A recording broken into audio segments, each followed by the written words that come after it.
ऐसे जानवर जो धन के लिए पाले जाते हैं, किसके लिए? पशुधन। कौन सा शब्द है भाई? देखो इधर, अरे पूरा पढ़ लेंगे, टेंशन मत लो, 5 मिनट में। सबसे पहले पशुधन क्या लिखाया था कि पशुधन किसे कहते हैं, ठीक है? पशु प्लस धन, ठीक है? इंग्लिश में पशुधन को बोलते हैं लाइव स्टॉक। धन मतलब पैसा नहीं है यहाँ पे, ठीक है? पशुधन को इंग्लिश में क्या बोलेंगे? पशु मतलब एनिमल और धन मतलब मनी। एनिमल मनी नहीं, इंग्लिश में बोलते हैं लाइव स्टॉक। क्या बोलते हैं? Live stock. पशुधन, ऐसे पशु, ऐसे जानवर जो धन के लिए पाले जाते हैं। किसके लिए? धन के लिए, मतलब पैसे के लिए पाले जाते हैं, वो पशुधन की श्रेणी में आते हैं। किसकी श्रेणी में आते हैं? पशुधन की श्रेणी में, ठीक है? ऐसे जानवर कौन से हैं? तो गाय, भैंस, भेड़, बकरी, ये सब पशुधन में आते हैं। घोड़ा, सूअर सब, ठीक है? कुत्ता जो है वो ये पशुधन में नहीं आता। खरगोश नहीं आता। कौन सा नहीं आता? खरगोश जो है पशुधन में नहीं आता। मुर्गी जो है वो पशुधन में नहीं आती। तो मैं याद रखना है, खरगोश और मुर्गी ये पशुधन में नहीं आते, ठीक है? मुर्गी जो है ये पोल्ट्री में आती है। किस में आती है? कुक्कुट पालन। मुर्गी पालन को क्या बोलते हैं? कुक्कुट। क्या बोलते हैं? कुक्कुट पालन। तो ये पशुधन में नहीं आती। खरगोश जो है ये बैकयार्ड फार्मिंग में काम में लेते हैं, इसलिए खरगोश को भी पशुधन की श्रेणी में नहीं रखा गया है, ठीक है? तो मुर्गी और खरगोश ये पशुधन में नहीं आते, बाकी सारे जानवर पशुधन में आते हैं, ठीक है? इंसान ने सबसे पहले किस जानवर को पाला था? कुत्ता को। सर्वप्रथम पाला गया जानवर कौन सा था? अरे देखो, तुम्हें लिखाया हुआ है, लिखा है सबसे पहले पाला गया जानवर कौन सा था? कुत्ता था, ठीक है? और रूमंथी जानवर में, किसमें? रूमंथी जानवर में सबसे पहले किसको पाला था? बकरी को। किसको पाला था? बकरी को। और सबसे बाद में पाला गया जानवर कौन सा था? घोड़ा। कौन सा था? घोड़ा था, ठीक है? भारत की जीडीपी में पशुधन का हिस्सा कितना है? 4.8%। कितना है? सॉरी, 4.11%, ठीक है? भारत की जीडीपी में पशुधन का हिस्सा कितना है? 4.11%। कितना है? 4.11 जीडीपी में। जीडीपी मतलब होता है ग्रॉस डोमेस्टिक प्रोडक्शन। हिंदी में बोले जीडीपी का मतलब क्या होता है? किसी देश की जीडीपी, आर्थिक स्थिति या मैं तो अर्थव्यवस्था को प्रदर्शित करती है। जीडीपी मतलब ग्रॉस डोमेस्टिक प्रोडक्शन, हिंदी में बोलो सकल घरेलू उत्पाद या सकल घरेलू उत्पादन। जीडीपी का पूरा नाम क्या है? सकल घरेलू उत्पादन, ठीक है? और कृषि का हिस्सा कितना है? पशुधन का तो 4.11% है, कृषि का कितना है? 25.6% है। कितना है? 25.6%। फिर बताया था जानवर कितने प्रकार के होते हैं? 3 प्रकार के। इसके बाद क्या लिखाया था? जानवरों के प्रकार। अरे निकालो, तुम्हारी नोटबुक में लिखा है कि नहीं? जानवर 3 प्रकार के होते हैं। कितने प्रकार के होते हैं? 3 प्रकार के जानवर। 3 प्रकार के कौन कौन से? एक होते हैं रूमंथी जानवर। कौन से होते हैं? रूमंथी जानवर। एक होते हैं आवासी रूमंथी जानवर और एक होते हैं अरूमंथी। कौन से जानवर? अरूमंथी जानवर, ठीक है? रूमंथी जानवर, आवासी रूमंथी, अरूमंथी। रूमंथी जानवर क्या होते हैं? ऐसे जानवर जो जुगाली करते हैं। क्या करते हैं? अरे बोलो, ऐसे जानवर जो जुगाली करते हैं तथा अमाशय के कितने भाग होते हैं? 4 भाग होते हैं, वो क्या कहलाते हैं? रूमंथी जानवर। ऐसे जानवर जो जुगाली करते हैं तथा अमाशय के कितने भाग होते हैं? 3 भाग होते हैं, क्या कहलाते हैं? आवासी रूमंथी। ऐसे जानवर जो जुगाली नहीं करते तथा एकल अमाशय पाया जाता है, अमाशय का एक ही भाग होता है, क्या कहलाते हैं? अरूमंथी जानवर। क्या कहलाते हैं? रूमंथी जानवर। अमाशय के कितने भाग होते हैं? 4 भाग। कितने होते हैं भाई? 4 भाग होते हैं, ठीक है? अब रूमंथी जानवर कौन कौन से हैं? गाय, भैंस, भेड़, बकरी, ठीक है भाई? गाय, भैंस, भेड़, बकरी ये जुगाली करते हैं, रूमंथी जानवर हैं। इसके अलावा याक, मिथुन। इसके अलावा कौन सा है? याक, मिथुन, नीलगाय, ठीक है? ये सारे कैसे हैं? रूमंथी जानवर है। ये भी कैसे हैं? रूमंथी। आवासी रूमंथी कौन सा है? ऊंट। कौन सा है भाई? ऊंट। आवासी रूमंथी कौन सा है? ऊंट और लामा। तो याद रखना, ये याद रखना इंपॉर्टेंट है भाई। तुमसे पूछेगा कि आवासी रूमंथी का उदाहरण है, तो आवासी रूमंथी कौन सा होता है? ऊंट। जुगाली करता है लेकिन अमाशय के कितने भाग होते हैं? 3। और अरूमंथी जानवर कौन से हैं? ये याद रखना, अरूमंथी घोड़ा। घोड़ा जुगाली नहीं करता, सूअर जुगाली नहीं करता, कुत्ता जुगाली नहीं करता, खरगोश जुगाली नहीं करता, ठीक है? ये इंपॉर्टेंट है, ये एग्जाम्पल याद रख लेना कि ये कैसे हैं? अरूमंथी जानवर है। कैसे हैं? अरे बोलो, कौन कौन से? घोड़ा, सूअर, कुत्ता, खरगोश। इनका एक ही पार्ट होता है, हमारे जैसा पेट होता है, ठीक है? और ये जुगाली नहीं करते हैं, ठीक है? ये कैसे हैं? अरूमंथी हैं। कैसे हैं? अरे बोलो। क्वेश्चन पूछेगा, निम्न में से रूमंथी जानवर नहीं है। निम्न में से, क्वेश्चन पूछेगा निम्न में से रूमंथी जानवर नहीं है। ऑप्शन होगा गाय, याक, बकरी, घोड़ा। तो बताओ आंसर क्या होगा? निम्न में से रूमंथी जानवर नहीं है। इनमें से रूमंथी कौन सा नहीं है? गाय रूमंथी है, याक रूमंथी है, बकरी रूमंथी है, घोड़ा जो है वो रूमंथी जानवर नहीं है। ऐसे क्वेश्चन आएगा। निम्न में से आवासी रूमंती का उदाहरण है, निम्न में से आवासी रूमंती का उदाहरण है, तो आंसर क्या हो जाएगा? ऊंट। क्या हो जाएगा? ऊंट हो जाएगा। ठीक है। हाँ, फिर हमने बताया था कि भाई अमाशय के 4 भाग, अमाशय के भाग और एक तरफ लिखा था जानवर। ठीक है, तो रूमंती जानवरों के अमाशय के कितने भाग होते हैं? 4। कितने होते हैं? आवासी रूमंती के कितने होते हैं? 3। मुर्गी के अमाशय कितने भाग होते हैं? 2। और अरूमंती जानवर के अमाशय के 1।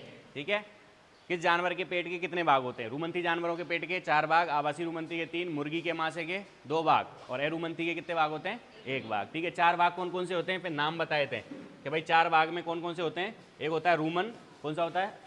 अरे बोलो। एक होता है रेटिकुलम, कौन सा होता है? एक होता है ओमेजम, कौन सा होता है? ओमेजम। और एक होता है एवोमेजम, कौन सा होता है? एवोमेजम। ये 4 भाग होते हैं। ठीक है, रूमंती जानवरों के पेट के कितने भाग होते हैं? 4। कौन कौन से? Rumen, reticulum, omasum, abomasum. ठीक है, ऊंट के अंदर कितने भाग होते हैं? 3। ऊंट में कौन सा नहीं पाया जाता है? ये ओमेजम अनुपस्थित होता है ऊंट के अंदर। ये 4 में से कौन सा अनुपस्थित होता है? ओमेजम नहीं पाया जाता। ये याद रखना कि ऊंट में ये क्वेश्चन पूछा जाएगा, ऊंट के अमाशय का कौन सा भाग अनुपस्थित होता है? ओमेजम। कौन सा होता है भाई? ओमेजम नहीं पाया जाता ऊंट में। ऊंट में 3 होते हैं, रूमन, रेटिकुलम, एवोमेजम। ओमेजम अनुपस्थित होता है ऊंट में। क्लियर है? ठीक है, मुर्गी के अमाशय के 2 भाग कौन कौन से हैं? तो मुर्गी के 2 अमाशय के प्रोवेंट्रिकुलस, कौन सा है भाई?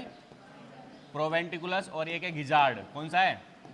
मुर्गी के अमाशय के 2 भाग होते हैं, प्रोवेंट्रिकुलस और गिजार्ड। और अरूमंती जानवरों के एक अमाशय होता है, जिसको कुछ नहीं सिंगल स्टमक कहते हैं। क्या कहते हैं? एक अमाशय। ठीक है, मुर्गी के अमाशय कितने भाग होते हैं? प्रोवेंट्रिकुलस और गिजार्ड। अब सत्य अमाशय बताया था, सत्य अमाशय किसे कहते हैं? ठीक है, सत्य अमाशय मतलब क्या होता है? ऐसा अमाशय जिसमें जठर ग्रंथियां पाई जाती हों। क्या पाई जाती हों? जठर ग्रंथियां, जिसके अंदर HCl का श्रावण होता हो। किसका? HCl का। जैसे हमारे जैसा पेट कौन सा है? ठीक है, ये 4 पेट है ना गाय के भाई, हैं, लेकिन सही में हमारे जैसा पाचन किस में होता है? तो सत्य अमाशय कौन सा है? तो रूमंती जानवरों का सत्य अमाशय कौन सा है? एवोमेजम। ये याद रखना, ये क्वेश्चन पूछते हैं। ठीक है, सत्य अमाशय पूछेगा, रूमंती जानवरों का सत्य अमाशय कहलाता है एवोमेजम। कौन सा कहलाता है? गाय का सत्य अमाशय कहलाता है, अरे गाय रूमंती एक ही बात है ना, एवोमेजम। बकरी का सत्य अमाशय कहलाता है एवोमेजम। ऊंट का सत्य अमाशय कहलाता है एवोमेजम। अरे ऊंट में भी यही है। ठीक है, एक मुर्गी का पूछा गया क्वेश्चन है कि मुर्गी का सत्य अमाशय कौन सा है? तो मुर्गी के 2 हैं, तो मुर्गी का सत्य अमाशय कौन सा है? प्रोवेंट्रिकुलस। कौन सा है? गिजार्ड क्या है फिर? मुर्गी के शरीर का सबसे बड़ा अंग, मुर्गी के शरीर का सबसे बड़ा अंग कौन सा है? गिजार्ड। और ये चक्की का काम करता है। किसका काम करता है? चक्की का। जो मुर्गी दाने खाती है, तो मुर्गी के दांत कितने होते हैं? 22 नहीं होते, मुर्गी में दांत नहीं होते। लेकिन मुर्गी दांत क्या खाती है? दाने खाती है। दाने तो पीसने पड़ेंगे ना, दाने ऐसी चबा जाती है वो तो, लेकिन इसका पिसाई कहाँ होती है? गिजार्ड में। तो ये पीसने का काम करता है। गिजार्ड क्या काम करता है? पीसने का, चक्की का कार्य करता है गिजार्ड। ठीक है, लेकिन मुर्गी का सत्य अमाशय कौन सा है? प्रोवेंट्रिकुलस। कौन सा है? प्रोवेंट्रिकुलस। ठीक है, तो ये था रूमंती, आवासी रूमंती। एक मैंने पढ़ाया था कि किस जानवर का अनुसंधान संस्थान कहाँ पर है? अनुसंधान संस्थान, किस जानवर पर रिसर्च कहाँ पे होती है? अनुसंधान संस्थान पढ़ाए थे। अनुसंधान संस्थान में मैंने पढ़ाया था कि किसका? गाय का, भैंस का, बकरी का और भेड़ का। ठीक है, पक्षी का। ये अनुसंधान संस्थान जो है वो कैसे हैं? केंद्रीय हैं। कैसे हैं? केंद्रीय अनुसंधान संस्थान है। कैसे हैं? केंद्रीय अनुसंधान संस्थान। ठीक है, एक अनुसंधान संस्थान पूछेगा तुमसे कि किसका अनुसंधान संस्थान कहाँ पर है। ठीक है, एक तो तुम्हें रूमंती, आवासी रूमंती में से पूछेगा पहला क्वेश्चन कि रूमंती कौन सा है, आवासी रूमंती कौन सा है, अरूमंती कौन सा है। क्लियर है? अरे बात समझ में आ रही है? कुछ हाँ ना तो करो। हाँ, एक क्वेश्चन पहला यही पूछेगा, निम्न में से रूमंती कौन सा है, आवासी रूमंती कौन सा है या अरूमंती कौन सा है। ठीक है, दूसरा क्वेश्चन होगा कि अनुसंधान संस्थान पूछेगा, किस जानवर का अनुसंधान संस्थान कहाँ पर है, किससे संबंधित है, इससे पूछेगा। तो केंद्रीय बताए थे मैंने, केंद्रीय मतलब बड़े बड़े। ठीक है, बड़े बड़े जानवर, मुख्य जानवर कौन से? गाय, भैंस, भेड़, बकरी, बस खत्म। अरे 4 ही जानवर मुख्य हैं, गाय, भैंस, भेड़, बकरी, जो सब जगह मिलते हैं। घोड़ा थोड़ी ना सब जगह मिलता है, सुअर थोड़ी ना सब जगह। तो इन ये जो बड़े जानवर हैं, इनके जो अनुसंधान संस्थान है वो केंद्रीय है। कैसे हैं? केंद्रीय। गाय वाले का क्या नाम है? CIRC। क्या नाम है? भैंस वाले का नाम है CIRB। बकरी वाले का CIRG। भेड़ वाले का CSWRI। क्या नाम है? और CIRA पक्षी वाले का। पक्षियों का भी केंद्रीय है, क्योंकि पक्षी बहुत सारे। ठीक है, ये केंद्रीय अनुसंधान संस्थान है। वो कैसे पूछेगा आप सुनना, वो ये पूछेगा CIRC संबंधित है। क्वेश्चन क्या आएगा? CIRC संबंधित है। ऑप्शन होगा बकरी से, भेड़ से, ऊंट से, गाय से। किससे संबंधित है? गाय से। आई बात समझ में? वो पूछेगा CIRG संबंधित है किससे, बकरी से। वो पूछेगा CIRB संबंधित है भैंस से। एक पूछेगा कि इनका पूरा नाम क्या है, ठीक है, कि CIRC का पूरा नाम क्या है। तो पूरा नाम क्या है, तो CIRC केंद्रीय गाय अनुसंधान संस्थान। क्या नाम है, केंद्रीय गाय अनुसंधान संस्थान। इसका क्या नाम है, बी से बफेलो है ना, केंद्रीय भैंस अनुसंधान संस्थान, केंद्रीय बकरी अनुसंधान संस्थान, केंद्रीय पक्षी अनुसंधान संस्थान, ठीक है। CSWRI एग्जाम में सबसे इंपॉर्टेंट ये है, अगर सारे याद नहीं हो तो एक याद कर जाना ये वाला, क्योंकि ये राजस्थान में, ठीक है, इसलिए सबसे इंपॉर्टेंट है, यही पूछेगा, ठीक है। अगर इसमें से कुछ पूछेगा तो इसकी संभावना ज़्यादा है। CSWRI पूरा नाम क्या है, केंद्रीय भेड़ एवं ऊन अनुसंधान संस्थान। क्या नाम है, अरे बोलो, केंद्रीय भेड़ एवं ऊन, भेड़ के साथ साथ ऊन पे भी रिसर्च होती है, भेड़ एवं ऊन अनुसंधान संस्थान, ठीक है। इनका पूरा नाम हो गया। फिर पूछेगा ये कहाँ पर है, ठीक है। तीसरा तरीका क्या है पूछने का, कि पूछेगा ये कहाँ पर स्थित है, ठीक है। तो भैया CIRC मेरठ में, कहाँ है, मेरठ उत्तर प्रदेश में। ये हिसार हरियाणा में, भैंस का कहाँ पर है, हिसार हरियाणा में। बकरी का मखदूम फार्म मथुरा, मथुरा UP में। भेड़ का कहाँ पर है, अबिकानगर मालपुरा टोंक में, ठीक है। ये सबसे इंपॉर्टेंट है, मालपुरा टोंक के अंदर है भेड़ का अपने राजस्थान में, ठीक है। और पक्षी का कहाँ पर है, इज्जतनगर बरेली में। आई बात समझ में। फिर छोटे मोटे जानवरों के राष्ट्रीय, छोटे मोटे जानवर है ना, घोड़ा वोड़ा, इनके भी, इन पे भी रिसर्च होनी चाहिए। अरे सब जानवरों पे रिसर्च के लिए एक रिसर्च सेंटर खोल रखे हैं। अब घोड़े का और इनका सबका वो स्टार्ट होता है N से, ठीक है। NRCC, NRCP, घोड़े का, किसका, घोड़े का है इसमें, ऊँट का है इसमें, शुगर का है इसमें, याक का है इसमें, मिथुन का है इसमें, मांस पे रिसर्च के लिए इसमें, मुर्गी का है इसमें, ठीक है। इन सारे जानवरों के छोटे छोटे खोल दिए हैं जो N से स्टार्ट होते हैं। आई बात समझ में। जैसे घोड़े का, घोड़े का क्या है, घोड़े के नाम है NRCE। क्या नाम है, राष्ट्रीय अश्व अनुसंधान संस्थान। क्या नाम है, राष्ट्रीय अश्व अनुसंधान संस्थान। संस्थान नहीं है इनके नाम के पीछे, केंद्र है, संस्थान नहीं है ये, केंद्र है, राष्ट्रीय अश्व अनुसंधान केंद्र। आ रही बात समझ में, कि राष्ट्रीय अश्व अनुसंधान केंद्र, ठीक है, कहाँ पर स्थित है, हिसार हरियाणा में। ऐसे ही NRCC, NRCC क्या है, राष्ट्रीय ऊँट अनुसंधान केंद्र। क्या नाम है, राष्ट्रीय ऊँट अनुसंधान केंद्र। और राष्ट्रीय ऊँट अनुसंधान केंद्र कहाँ पर है, जोड़बीड़ बीकानेर। अगर ये नहीं पूछा जाएगा ये वाला, तो राजस्थान में एक और है ऊँट का। आ रही बात समझ में, अरे समझ रहे हो क्या। अगर वो नहीं पूछेगा भेड़ वाला, तो राजस्थान, अगर राजस्थान से पूछेगा वो, तो राजस्थान में एक और है ऊँट का। ऊँट का रिसर्च सेंटर भी राजस्थान में, क्या नाम है, NRCC, national research centre on camel. राष्ट्रीय ऊँट अनुसंधान केंद्र कहाँ पर है, जोड़बीड़ बीकानेर में। कहाँ पर है, तो ये दोनों तो ढंग से रट लेना। आई बात समझ में। उसके अलावा NRCP, पी से पिग, ये सुअर का है, राष्ट्रीय सुअर अनुसंधान केंद्र। ये कहाँ है, गुवाहाटी असम में। अरे गुवाहाटी असम में। याक वाले का नाम है NRCY, राष्ट्रीय याक अनुसंधान केंद्र। ये है दिरांग अरुणाचल प्रदेश में। कहाँ पर है, दिरांग अरुणाचल प्रदेश में। मिथुन का क्या नाम है, मिथुन वाले का है NRCMI, राष्ट्रीय मिथुन अनुसंधान केंद्र, झरना पानी नागालैंड में। कहाँ है, झरना पानी नागालैंड में। मांस का, मांस वाले का भी देखो ऐसा ही है, एक जैसे ही दोनों, NRCM, M से मांस, MI से मिथुन, ठीक है। NRCM, राष्ट्रीय मांस अनुसंधान केंद्र, कहाँ है, हैदराबाद में। कहाँ है, हैदराबाद में। मुर्गी वाले का नाम है DPR। क्या नाम है, DPR, directorate of poultry research, directorate of poultry research, मुर्गियों पर रिसर्च के लिए। और ये कहाँ पर है, हैं, हैदराबाद में। ये कहाँ पर है, हैदराबाद में। तो भैया ये अनुसंधान संस्थान है, इनसे एक क्वेश्चन आएगा। 2 क्वेश्चन हो गए तुम्हारे, अरे हो गए क्या, 2 क्वेश्चन क्लियर। पहला क्वेश्चन आएगा कौन सा जानवर रूमंती, आवासीय रूमंती, अरूमंती, ठीक है। दूसरा क्वेश्चन आएगा अनुसंधान संस्थान किस जानवर का कहाँ है, ठीक है। इसके अलावा कुछ अनुसंधान संस्थान और हैं, जैसे NDRI। क्या नाम है, NDRI, NDRI का पूरा नाम क्या है, NDRI कहाँ स्थित है ये पूछेगा। National dairy research institute, dairy पे रिसर्च के लिए, राष्ट्रीय डेयरी अनुसंधान संस्थान। अरे क्या नाम है NDRI का, राष्ट्रीय डेयरी अनुसंधान संस्थान, राष्ट्रीय डेयरी पे रिसर्च करने के लिए, दूध पे, राष्ट्रीय डेयरी अनुसंधान संस्थान। और ये कहाँ पर है, करनाल हरियाणा में। अरे ये कहाँ है, करनाल, और करनाल कहाँ है, हरियाणा में। तो ये पूछ लेगा NDRI कहाँ है। आई बात समझ में, क्लियर कट है भाई, ठीक है। 2 क्वेश्चन हो गए तुम्हारे, क्या हुए याद रखना, पहला जानवरों से, दूसरा अनुसंधान संस्थान से। तीसरा क्वेश्चन आएगा वैज्ञानिक नाम, किस जानवर का वैज्ञानिक नाम क्या है, ठीक है। मोटा मोटा बता रहा हूँ, बकरी का पढ़ जाना और चले जाना एग्जाम देने, ठीक है। बकरी का वैज्ञानिक नाम, सब जानवरों का याद नहीं हो तो, बाकी याद सबके करने। कल को बकरी का नहीं पूछा, उसने गाय का पूछ लिया तो कुछ भी पूछ सकता है। लेकिन मैं उसके लिए बोल रहा हूँ, जो बोले कि सर मैं तो बिल्कुल मेरे दिमाग में कुछ जाता ही नहीं है, मैं 1 नंबर का गधा हूँ, ठीक है, ऐसा कोई हो तो उसके लिए बता रहा हूँ, सिर्फ बकरी का याद कर जाना, ठीक है। और जिसको सिलेक्शन तो सबका ही होना चाहिए, ठीक है, पर बोले कि सर नहीं कोई सा भी आ सकता है, ठीक है, तो मेन है गाय भैंस भेड़ बकरी। जिसको लगे नहीं सर मेरे को रिस्क नहीं लेनी है, तो भैया ये 4 के याद कर जाना, गाय भैंस भेड़ बकरी, बस, ठीक है। इसके अलावा नहीं पूछेगा तुमसे। गाय भैंस भेड़ बकरी, इनके वैज्ञानिक नाम याद कर जाना, क्योंकि मुख्य जानवर यही है और इनके वैज्ञानिक नाम पूछे जाते हैं। बाकी तुम घोड़ा कुत्ता सूगर पता नहीं किस किस के याद करके जाओ और इनके ही भूल जाओ, तो क्या मतलब है, समझ रहे हो।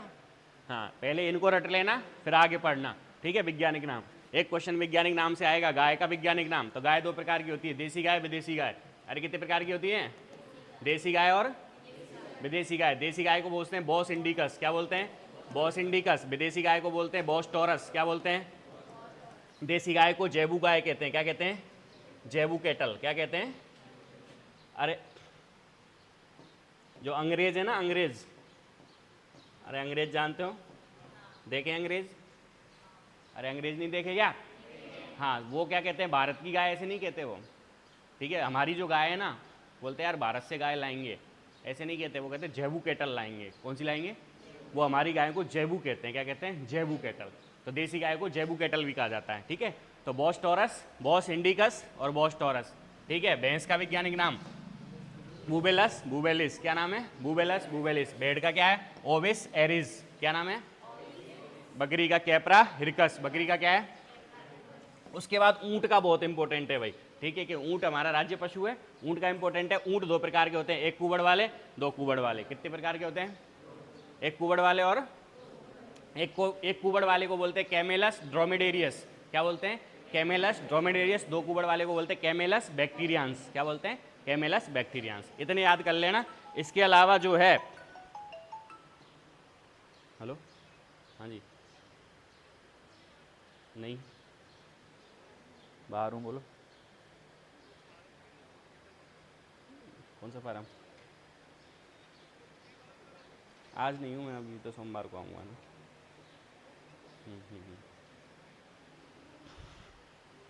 ठीक है,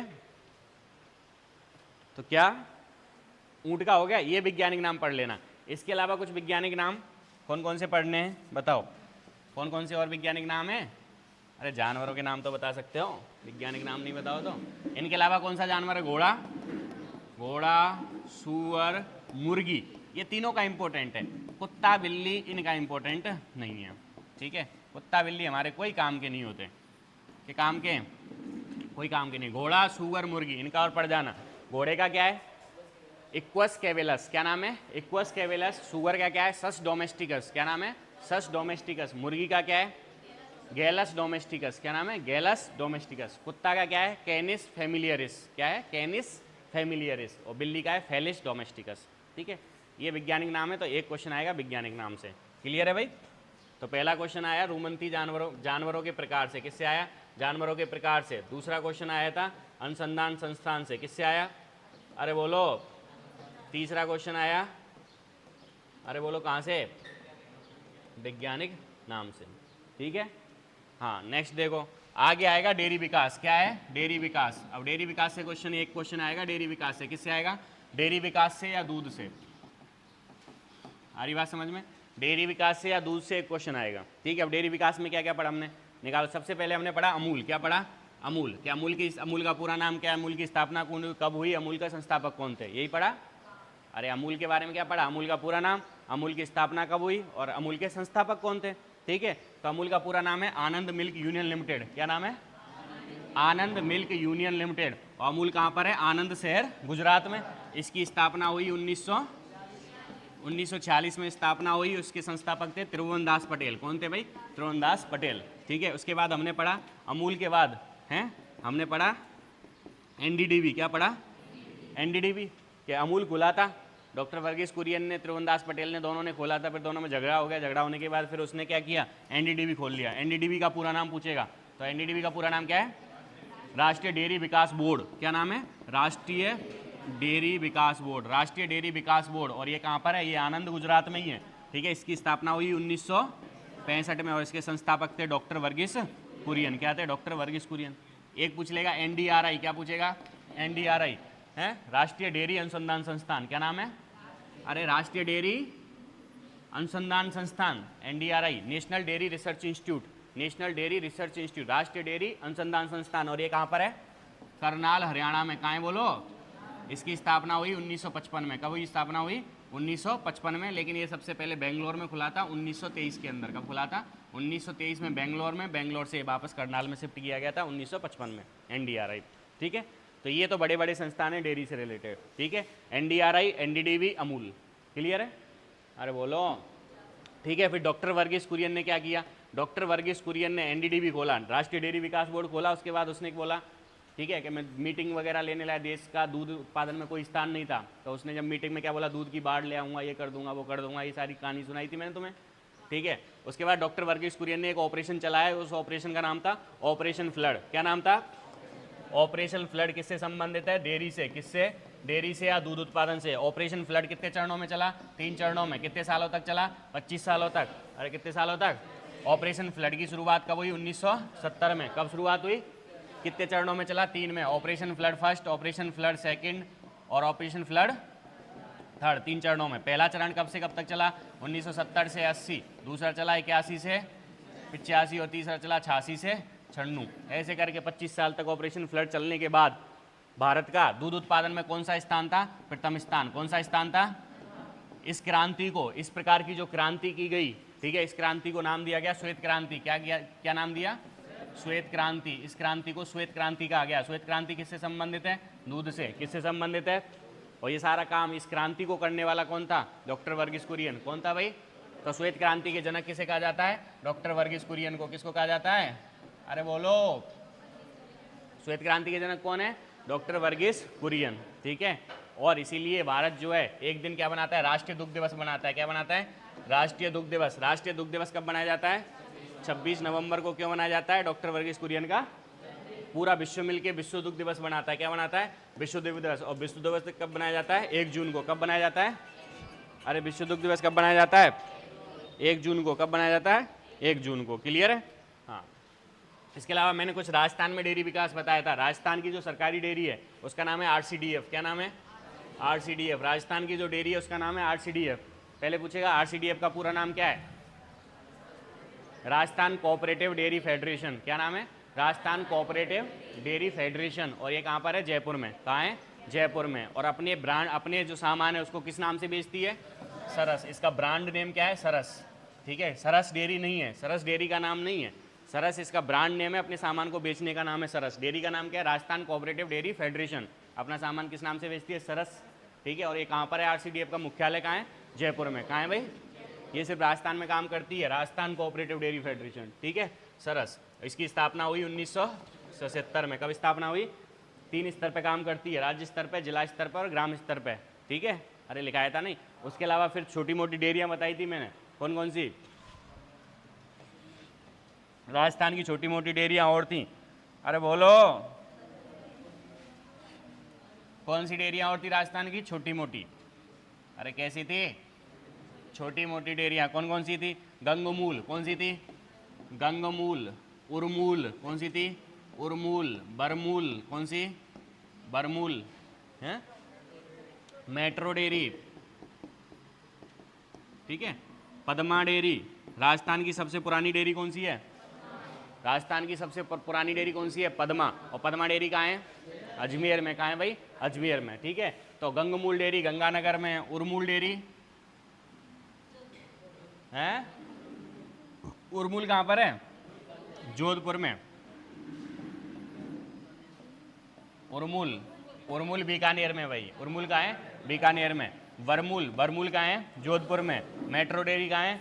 बस्सी जयपुर में। कहाँ है? बस्सी जयपुर। ये उर्मूल का नाम है उत्तरी राजस्थान मिल्क यूनियन लिमिटेड। और बरमूल WRMUL, ये है इसका नाम। ऐसे नहीं बोलते उर्मूल, ये शॉर्ट नाम है उर्मूल बरमूल। इनका पूरा नाम क्या है? सुनो, उत्तरी राजस्थान मिल्क यूनियन लिमिटेड। और उत्तरी राजस्थान में बीकानेर आता है। क्या आता है?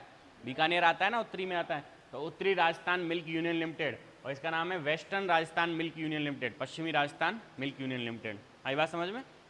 अरे नहीं आई? इनका पूरा नाम समझ में आया? ठीक है। और मेट्रो डेयरी कहाँ है? बस्सी जयपुर में। और सबसे पुरानी डेयरी कौन सी है? पद्मा डेयरी। कौन सी है? क्लियर है? ये हुए राजस्थान की छोटी मोटी डेयरियाँ। इसके अलावा दूध की बात कर लें, दूध में से क्या पूछ सकता है? ठीक है, दूध वैसे टॉपिक में नहीं है। गंगमूल का पूरा नाम कुछ नहीं है, गंगमूल ही है। गंग मतलब गंगानगर। ठीक है, गंगमूल कहाँ है? गंगानगर में। अरे कहाँ है? कहाँ है? गंगानगर में। ठीक है, ये हुआ डेयरी विकास। क्या हुआ? अब डेयरी से, हेलो, डेयरी से क्या कर सकते हैं अपन? डेयरी से अपन ये कर सकते हैं, नेक्स्ट देखो दूध से क्वेश्चन आएगा। ठीक है, अगर डेयरी विकास से तो आएगा इसमें से, अब डेयरी विकास से नहीं आया तो दूध से क्वेश्चन पूछेगा। और दूध से क्या पूछ सकता है? दूध की शर्करा पूछेगा। क्या पूछेगा भाई? दूध की शर्करा। दूध मीठा क्यों होता है? तो दूध में कौन सी शर्करा पाई जाती है? अरे बोलो, लैक्टोज शर्करा। कौन सी शर्करा पाई जाती है? लैक्टोज। दूध मीठा क्यों होता है? लैक्टोज शर्करा की वजह से। कौन सी शर्करा?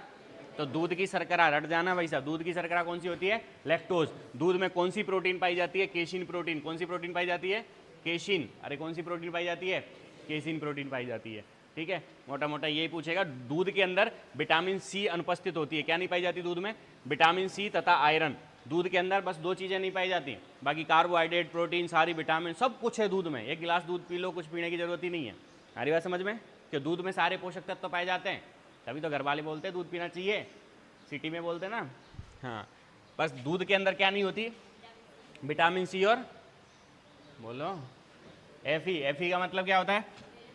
एफ ई का मतलब होता है आयरन। अरे एफ ई का मतलब क्या होता है? आयरन का मतलब होता है लोहा। लोहा नहीं होता है दूध में। ठीक है, बाकी सारे खनिज लवण भी होते हैं। ठीक है, तो विटामिन सी और आयरन दूध में अनुपस्थित होता है। दूध की प्रोटीन कौन सी है? Casein protein. दूध में शर्करा कौन सी पाई जाती है? लैक्टोज शर्करा। बाकी दूध हमारे सिलेबस में नहीं है, तो दूध से ज़्यादा क्वेश्चन नहीं आएगा। ठीक है, मोटा मोटा अगर पूछता है बेसिक तो ये पूछेगा। तो ये डेयरी विकास हो गया। क्या हो गया? डेयरी विकास। एक क्वेश्चन हो गया डेयरी विकास से। किससे? और आप मोटा मोटा डेयरी विकास से क्वेश्चन आएगा ना, वो ऑपरेशन फ्लड पूछेगा। क्या पूछेगा? कि भैया ऑपरेशन फ्लड किससे संबंधित है? ज़्यादा टफ क्वेश्चन पूछेगा तो ऑपरेशन फ्लड कब से कब तक चला, पहला चरण, दूसरा चरण पूछ लेगा। ज़्यादा पूछेगा तो ये पूछेगा श्वेत क्रांति किससे संबंधित है। और पूछना है तो पूछ लेगा श्वेत क्रांति के जनक कौन है। और बेसिक क्वेश्चन पूछना है तो बोलेगा राष्ट्रीय दुग्ध दिवस कब बनाया जाता है, अमूल का पूरा नाम, एनडीडीबी का पूरा नाम, एनडीआरआई का पूरा नाम। ठीक है, इसके अलावा पद्मा डेयरी वगैरह पूछ लेगा, राजस्थान की सबसे पुरानी डेयरी कौन सी है दूध वगैरह से, बस इससे। ठीक है, इसके अलावा वो डेयरी से या दूध से क्वेश्चन बाहर नहीं जाएगा। क्लियर है? कितने क्वेश्चन हो गए? कितने क्वेश्चन हो गए? इतने तो बता दो कितने हो गए। कितने हुए? 3 क्यों हुए? 4। कितने क्वेश्चन हो गए? पहला क्वेश्चन किससे था? जानवरों का प्रकार। अरे किससे था? दूसरा किससे था? अनुसंधान संस्थान। किस जानवर का अनुसंधान संस्थान कहाँ है? तीसरा क्वेश्चन किससे था? हैं? वैज्ञानिक नाम। किस जानवर का वैज्ञानिक नाम क्या है? चौथा क्वेश्चन किससे है? डेयरी विकास या दूध से। किससे है? डेयरी विकास या दूध से। 4 क्वेश्चन हो गए। अब 5वां क्वेश्चन देखो। 5वां क्वेश्चन आएगा तुम्हारा बधियाकरण से। किससे आएगा? बधियाकरण से। अलग से टॉपिक दिया है बधियाकरण। एक क्वेश्चन आएगा 100% बधियाकरण से। ठीक है, अब बधियाकरण में क्या पढ़ा हमने? ठीक है, बधियाकरण में तुम सोचो वो क्या पूछेगा बधियाकरण में। ठीक है, अब बधियाकरण कोई रॉकेट साइंस तो है नहीं। ठीक है, बधियाकरण करना है बकरे का या गाय का। ठीक है, इतना बड़ा ये बधियाकरण कि बधियाकरण में बेसिक पूछ लेगा बधियाकरण करने की विधि कौन सी है, कौन सा तरीका सबसे ज़्यादा काम में लेते हैं। ये पूछ लेगा बधियाकरण क्यों करते हैं जानवर में, बधियाकरण करने के क्या फ़ायदा है, यही तो पूछेगा। बधियाकरण कैसे करते हैं, क्यों करते हैं, कब करते हैं, यही क्वेश्चन होते हैं। और बधियाकरण है क्या, ये 4 ही बातें यही पता होनी चाहिए हमें कि बधियाकरण क्या है, क्यों किया जाता है, क्या नुकसान है, क्या लाभ है, किस जानवर में करते हैं और कैसे करते हैं। क्लियर? और कब करते हैं, वही खत्म है बधियाकरण। इससे वो एक क्वेश्चन पूछ लेगा, बहुत है इतना। इससे तो 20 क्वेश्चन बन सकते हैं कि नहीं। और हमें एक क्वेश्चन सही करना है। ठीक है भाई, पेपर तो 4 होंगे। तुम्हें पता है डेट आ गई है, पशु परिचर के एग्जाम की डेट आ गई है 1 दिसंबर। 1 दिसंबर को एग्जाम है पशु परिचर का। 1 से 4 दिसंबर 4 दिन एग्जाम चलेगा। ठीक है, 4 पेपर बनेंगे। ठीक है, और चारों के लिए बता रहा हूँ मैं बधियाकरण से, तो चारों के लिए इसमें से अलग अलग क्वेश्चन आ जाएंगे, टॉपिक यही रहेंगे। जैसे एक को पूछ लिया बकरी का अनुसंधान संस्थान, दूसरे में भैंस का पूछ लेगा, तीसरे में गाय का पूछ लेगा, एक में ऊँट का पूछ लेगा। क्लियर है? अरे समझ रहे हो क्या?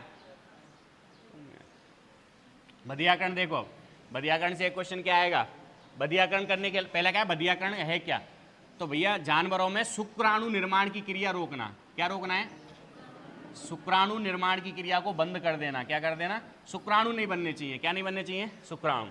ठीक है, शुक्र जनन, शुक्राणु निर्माण को क्या बोलते हैं, शुक्र जनन। तो बधियाकरण क्या है, शुक्राणु निर्माण की क्रिया को रोकना, बधियाकरण कहलाता है। ठीक है, शुक्र जनन को रोकना बधियाकरण। शुक्राणु नहीं बनने चाहिए, ऐसा कोई काम कर दो जानवर में जिससे क्या नहीं बने, शुक्राणु नहीं बने। ठीक है, तो वो उसको क्या बोलेंगे, बधियाकरण। क्या बोलेंगे। अब बधियाकरण करने के लाभ क्यों करते हैं बधियाकरण, कि भैया शरीर का वजन बढ़ता है। क्या बढ़ता है, अरे बोलो, शरीर का वजन बढ़ता है, पशु शांत रहता है और आवारा पशुओं की संख्या में नियंत्रण रहता है। ये 3 काम के लिए हम बधियाकरण करते हैं। ठीक है, तो आंसर होगा उपरोक्त सभी। क्या होगा आंसर, क्या होगा, तो क्वेश्चन क्या होगा, बधियाकरण क्यों किया जाता है, जानवरों में बधियाकरण करने के लाभ क्या हैं। ऑप्शन ए होगा वजन बढ़ाने के लिए, पशु का वजन बढ़ता है। दूसरा होगा पशु शांत रहता है। तीसरा ऑप्शन होगा आवारा पशुओं की संख्या में नियंत्रण रहता है। चौथा होगा उपरोक्त सभी। तो आंसर क्या होगा, उपरोक्त सभी। कौन सा होगा, उपरोक्त सभी। बधियाकरण करने की विधि, क्या बधियाकरण करने की विधि, 2 विधि है भैया, खुली विधि और, अरे बोलो, बंद विधि। खुली विधि और, खुली विधि में तो चीरा लगाते हैं, खोलते हैं शरीर को, चीरा लगा के जो वृषण होते हैं उनको काट के बाहर फेंक देते हैं। खुली विधि में सर्जरी के द्वारा, किसके द्वारा करते हैं, सर्जरी के द्वारा करते हैं। और खुली विधि में जब चीरा लगाओगे तो खून आएगा, तो रक्त वाली विधि है। कैसी है, इसमें रक्त आता है। क्या आता है, रक्त आता है। और चीरा लगाने के लिए जिस यंत्र का उपयोग करते हैं उसको बोलते हैं एमेस्कुलेटर। क्या बोलते हैं, एमेस्कुलेटर। तो एमेस्कुलेटर के द्वारा करते हैं, किसके द्वारा करते हैं, एमेस्कुलेटर। ये विधि बहुत कम काम में लेते हैं, छोटे जानवर कुत्ता बिल्ली में काम में लेते हैं। बड़ी विधि कौन सी है, बंद विधि। कौन सी है, बंद विधि। इसमें शरीर बंद होता है, खोलते नहीं है, रक्त नहीं आता। कैसी है, रक्त विहीन। कैसी विधि है, बोलो, रक्त विहीन विधि है। कैसी है, रक्त विहीन। इसमें 2 तरीके से करते हैं, एक तो बुर्डिजो कास्टेटर के द्वारा, किसके द्वारा किया जाता है, बुर्डिजो कास्टेटर के द्वारा। और एक रबर का छल्ला बांध दिया जाता है, रबर का छल्ला बिटसणों के ऊपर टाइट बांध देते हैं, है ना, 10-20 दिन के लिए बांध के छोड़ देते हैं, जिससे क्या वो नस बंद हो जाती है। ठीक है, तो रबर का छल्ला को बोलते हैं इलास्ट्रेटर। क्या बोलते हैं, अरे क्या बोलते हैं। और ये क्या, बुर्डिजो कास्टेटर। बुर्डिजो कास्टेटर एक यंत्र आता है, उससे करते हैं। ठीक है, सबसे ज़्यादा काम में ली जाने वाली विधि कौन सी है, बुर्डिजो कास्टेटर। कौन सी विधि है, बुर्डिजो कास्टेटर। तो वो यही पूछेगा, क्वेश्चन क्या पूछेगा, पशुओं में बुर्डिजो कास्टेटर यंत्र किस उपयोग में लिया जाता है ना, या इसका उपयोग क्या है ना। वो बोलेगा बधियाकरण के लिए, सींग रोधन के लिए, पूंछ काटने के लिए, सभी कामों के लिए, पानी पिलाने के लिए। तो बुर्डिजो कास्टेटर किस काम में लिया जाता है, किस काम के लिए, बधियाकरण के लिए। किस काम में लिया जाता है, बधियाकरण के लिए। क्लियर है। दूसरा ये पूछेगा कि जानवरों में बधियाकरण करने के लिए सबसे ज़्यादा काम में ली जाने वाली विधि है, सबसे ज़्यादा कौन सी विधि काम में ली जाती है, अरे बोलो। और पूछे कौन कौन सी विधि काम में ली जाती है, तो भैया एमेस्कुलेटर के द्वारा, बुर्डिजो कास्टेटर के द्वारा, इलास्ट्रेटर, उपरोक्त सभी। ठीक है, तीनों विधि काम में ली जाती हैं, लेकिन सबसे ज़्यादा कौन सी काम में ली जाती है, बुर्डिजो कास्टेटर। बस ये पढ़ जाना, इस नाम को दिमाग में बैठा लो, बुर्डिजो कास्ट्रेटर। ये बुर्डिजो कास्ट्रेटर क्या काम आता है, बधियाकरण के लिए काम में आता है। क्या काम में आता है, बधियाकरण के लिए काम में आता है। सर्वाधिक उपयोग में ली जाने वाली विधि है बुर्डिजो कास्ट्रेटर के द्वारा। क्लियर है, अरे ठीक है। अब पूछेगा, ठीक है, बधियाकरण क्यों करते हैं देख लिया, क्या होता है, कैसे करते हैं देख लिया। बधियाकरण कब करते हैं, किस जानवर में बधियाकरण की करने की उम्र क्या है। ठीक है, एक बकरा है, बकरे का जब बूढ़ा हो जाए तब बधियाकरण करें तो अच्छा है। बकरा बूढ़ा हो गया, अब क्या करोगे बधियाकरण करके। ठीक है, अब तो उसके अंदर शुक्राणु बनना बंद हो गए, अब तो वैसे ही नहीं बनेंगे। अरे बनेंगे क्या, नहीं बनेंगे। तो बधियाकरण करने की उम्र, क्या बधियाकरण करने की उम्र किस जानवर में, तो सबसे पहले बात करें बछड़े में। बछड़े में बधियाकरण करने की उम्र क्या है, अरे बोलो, 8 से 12 सप्ताह की उम्र पर। क्या, 8 से 12 सप्ताह की उम्र पर। ठीक है, उसके बाद भेड़ बकरी में बधियाकरण करने की उम्र क्या है, 2 से 4 सप्ताह की उम्र पर। और सूअर के बच्चे में बधियाकरण करने की उम्र क्या है, 1 सप्ताह की उम्र पर। ये पूछ लेगा बधियाकरण किस जानवर में कब करते हैं। ठीक है, आ रही बात समझ में। ठीक है, इसके अलावा सर और क्या पूछ सकता है, इसके अलावा पूछेगा तो ये पूछ लेगा कि भैया बधियाकृत जो जानवर होता है उसको क्या कहते हैं। ठीक है, जैसे सांड है, सांड का बधियाकरण कर दिया तो उसको अब सांड नहीं बोलेंगे। क्या नहीं बोलेंगे, सांड नहीं बोलेंगे उसको। क्या बोलेंगे सर, सांड का बधियाकरण कर दिया तो सांड नहीं बोलेंगे उसको, क्या बोलेंगे, तुम बताओ, मैं बता ही नहीं रहा। सांड बधियाकृत जानवर को क्या कहते हैं? बधियाकृत जानवर को क्या कहते हैं? सांड का बधियाकरण कर दिया तो उसको बोलेंगे स्टीर। क्या बोलेंगे? स्टीर। या उसको बोलेंगे बुलॉक। क्या बोलेंगे? बुलॉक। या उसको बोलेंगे टीजर बुल। क्या बोलेंगे? Teaser bull.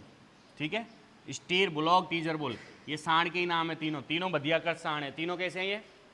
अरे तीनों ही बधियाकृत सांड है, पर तीनों में सर अंतर क्या है? स्टीर क्या होता है? अगर मांस के उद्देश्य से बधियाकरण किया गया है। किसके उद्देश्य से?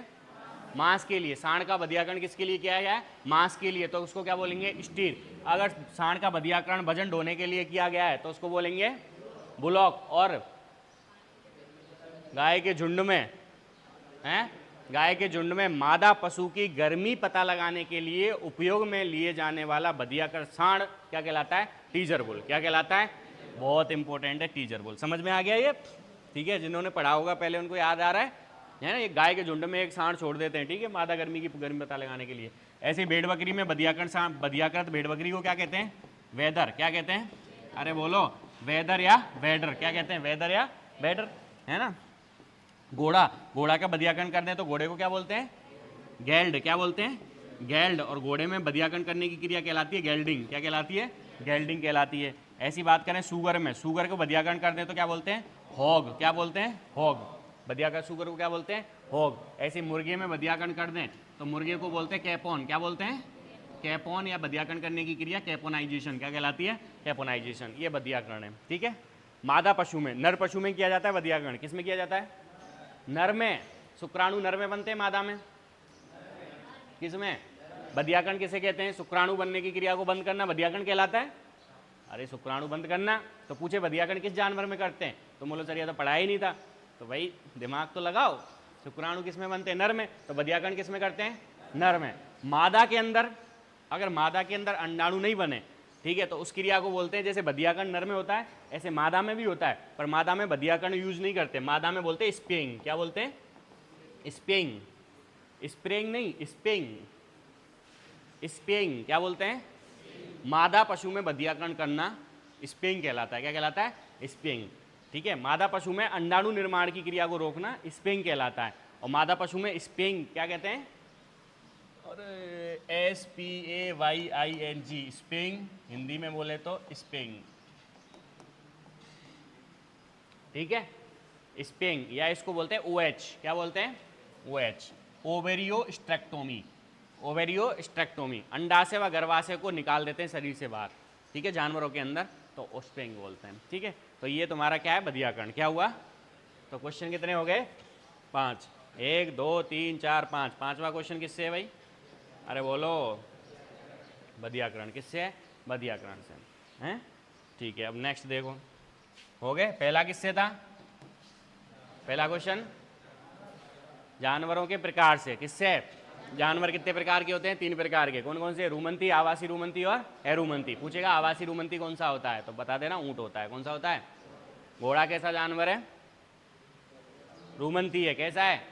रूमंती है, ठीक है, रूमंती है। अरे घोड़ा रूमंती कैसे होगा भाई? एरूमंती है, तो मेरी यहाँ में आके मिला रहे हो, ठीक है, तो घोड़ा रूमंती है। दूसरा है अनुसंधान संस्थान। अनुसंधान संस्थान में पूछेगा केंद्रीय भेड़ एवं ऊन अनुसंधान संस्थान को शॉर्टकट में क्या कहते हैं? CSWRI। क्या कहते हैं? और ये कहाँ पर है?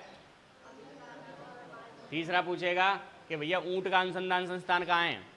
जॉर्डवीड बीकानेर में। क्या नाम है उसका? NCC नहीं होता, NRCC। कौन सा होता है? NRCC। वैज्ञानिक नाम पूछेगा भाई, बकरी का वैज्ञानिक नाम क्या है? क्या है? कैपरा हिरकस। और ऊंट का वैज्ञानिक नाम क्या है एक कुबड़ वाले का? कैमेलस ड्रोमेडेरियस। पूछेगा राजस्थान में कौन से ऊंट पाए जाते हैं? कैमेलस ड्रोमेडेरियस या कैमेलस बैक्टीरियंस? एक कुबड़ वाले पाए जाते हैं, कैमेलस ड्रोमेडेरियस। कौन से पाए जाते हैं? हमारे पास ड्रोमेडेरियस ऊंट हैं। कौन से ऊंट हैं? ड्रोमेडेरियस, ठीक है, ये पूछेगा वो, क्लियर।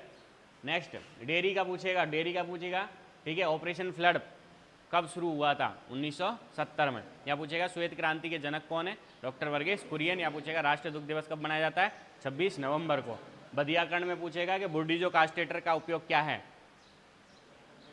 बुर्डीजो कास्टेटर किस काम में आता है? बधियाकरण के लिए। या सबसे ज़्यादा काम में कौन सी विधि दी जाती है? या पूछेगा टीजर बुल किसे कहते हैं? टीजर बुल हैं मांस के लिए हैं। गाय के झुंड में मादा पशु की गर्मी पता लगाने के लिए किया गया बधियाकरण सांड क्या कहलाता है? टीजर बोल। क्या कहलाता है? टीजर बोल। ठीक है भाई, 5 हो गए। आगे चलो, छठवां क्वेश्चन जो है, सींग रोदन किससे आएगा? सींग रोदन से आएगा या खींच से आएगा? किससे आएगा? खींच। सींग रोदन या खींच से। कौन सा क्वेश्चन? छठवा, है ना। एक एक याद रखना, 1 2 3 4 5। ठीक है, छठवा क्वेश्चन देखो, सींग रोदन या खींच। ठीक है, सींग रोदन खींच से नहीं आएगा, खींच से अलग आएगा एक क्वेश्चन। सींग रोदन से आएगा या पूंछ काटने से आएगा? किससे आएगा? पूंछ रोदन, पूंछ काटना। सींग काटना है या पूंछ काटना, इससे एक क्वेश्चन आने की संभावना है। ठीक है, अब क्या आएगा भैया सींग रोदन से या पूंछ काटने से? देखो, सींग रोदन जो है इसको क्या कहते हैं? D horning. क्या कहते हैं? D horning. या इसको डी बडिंग। क्या कहते हैं? डी बडिंग कहते हैं। ठीक है, डी बडिंग या डी हॉर्निंग कहते हैं। सींग रोदन क्यों करते हैं? जिससे क्या है, गाय के सींग नहीं आए, भैंस के क्या नहीं आए? सींग नहीं आए। सींग नहीं आएंगे तो क्या होगा? आपस में लड़ेंगे नहीं, सींग नहीं मारेंगे, हमारे अंदर भी सींग नहीं लगेगा। ठीक है, इसलिए सींग रोदन करते हैं। सींग रोदन करने की विधियाँ, क्या पूछेगा? सींग रोदन करने की, अरे बोलो, सींग रोदन करने की कितनी विधि हैं? 2 विधि हैं। कितनी विधि है? एक विधि है यांत्रिक विधि। कौन सी विधि है? एक विधि है रासायनिक विधि। कौन सी है? रासायनिक विधि। यांत्रिक विधि में किसका उपयोग करते हैं?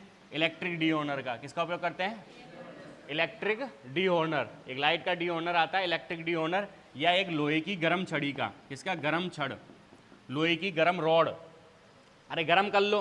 ठीक है, छोटा बछड़ा होता है, ठीक है, बछड़ा जो होता है छोटा सा, इसके छोटे छोटे जब सींग होते हैं उस समय, अभी ये छोटा बछड़ा, इसके सींग नहीं आए, सींग की कलिकाएं। क्या है? सींग की कलिका। कलिका को बोलते हैं हॉर्न बर्ड। क्या बोलते हैं? हॉर्न मतलब सींग और बर्ड मतलब कलिका। ठीक है, सींग की कलिकाएं। ये सींग की कलिकाओं को जला देते हैं। इनको क्या करते हैं? जला देते हैं। इसको बोलते हैं सींग रोदन। कैसे जलाएंगे? तो गर्म कर लो, एक बार एक छड़ी ले लो लोहे की, उसको लाल कर लो, लाल करके यहाँ टच कर दो दोनों तरफ, जल गई, हो गया सींग रोदन, खत्म। हमारी बात समझ में? इसको जला दो, ऐसे आवाज़ करेगा ये। जलने की आवाज़ कैसी आती है? ऐसे करेगा, ऐसे आवाज़ आएगी और जल जाएगा। हमारी बात समझ में? तो गर्म छड़ के द्वारा कर सकते हैं। गर्म छड़ के द्वारा नहीं करते, अब इलेक्ट्रिक डी हॉर्नर से करते हैं। किससे करते हैं? इलेक्ट्रिक डी हॉर्नर से। तापमान समय फिक्स रहता है, उसका तापमान होता है 1000 डिग्री फ़ारेनहाइट। कितनी देर के लिए? 10 सेकंड के लिए रखते हैं यहाँ पे। ठीक है, वो जल जाती है। ये यांत्रिक विधि है। रासायनिक विधि से भी कर सकते हैं। यहाँ पे रसायन डाल दो, रसायन से जल जाएगा। कौन से रसायन का उपयोग करते हैं? 2 रसायन है। कितने रसायन है? 2। कौन कौन से हैं? KOH और, अरे बोलो, KOH और NaOH। KOH को बोलते हैं पोटेशियम हाइड्रोक्साइड, इसको बोलते हैं सोडियम हाइड्रोक्साइड। ठीक है, इसको कास्टिक सोडा बोलते हैं। क्या बोलते हैं? इसको बोलते हैं कास्टिक सोडा, और KOH को बोलते हैं कास्टिक पोटास। क्या बोलते हैं? Caustic potash. ठीक है, ये दोनों रसायन जो हैं वो किस काम में आते हैं? सींग रोदन के लिए। किस काम में आते हैं बोलो भाई? हैं? सींग रोदन के लिए। ये एग्जाम में पूछता है सींग रोदन के लिए किस रसायन का उपयोग किया जाता है। ये क्वेश्चन बहुत पास आता है। ठीक है, तो KOH और NaOH याद रखोगे। ठीक है, दूसरा सींग रोदन हो गया। क्यों करते हैं वो भी समझ में आ गया भाई। सींग नहीं आए पशु के सींग नहीं आएंगे तो बढ़िया है, कोई दिक्कत नहीं होगी। ठीक है, इसलिए सींग रोदन करते हैं। कैसे करते हैं? 2 विधि है, यांत्रिक विधि है, रासायनिक विधि है। यांत्रिक विधि में गर्म छड़ के द्वारा या इलेक्ट्रिक डी हॉर्नर के द्वारा, रासायनिक विधि में KOH या NaOH के द्वारा। ये दोनों रसायन इनके द्वारा सींगों पर डाल देते हैं। ठीक है, सींग रोदन कब करना चाहिए? तो सींग रोदन की उम्र क्या है बछड़े में? सींग रोदन कब करना चाहिए? जब सींग निकल जाएंगे। फिर क्या मतलब? मैंने बताया था, देखो एक खोपड़ी है, ये बड़ है। ठीक है, पहले जब 1 महीने का बछड़ा होता है तो सींग, ये उसकी हड्डी रहती है अंदर, सींगों के नीचे हड्डी होती है फ्रंटल। पहले सींग नीचे की तरफ वृद्धि करते हैं, है ना, और जैसे ही वो फ्रंटल हड्डी को छू देंगे फिर सींग निकल जाएंगे ऐसे। तो अपने को सींग रोदन क्या करना है कि ये जो सींग है ये फ्रंटल हड्डी को टच नहीं करें। ठीक है, और ये 1 महीने के अंदर इसको छू देते हैं। बताया था कि नहीं? याद नहीं है? बताया था, सींग जो है अंदर की तरफ वृद्धि करते हैं पहले।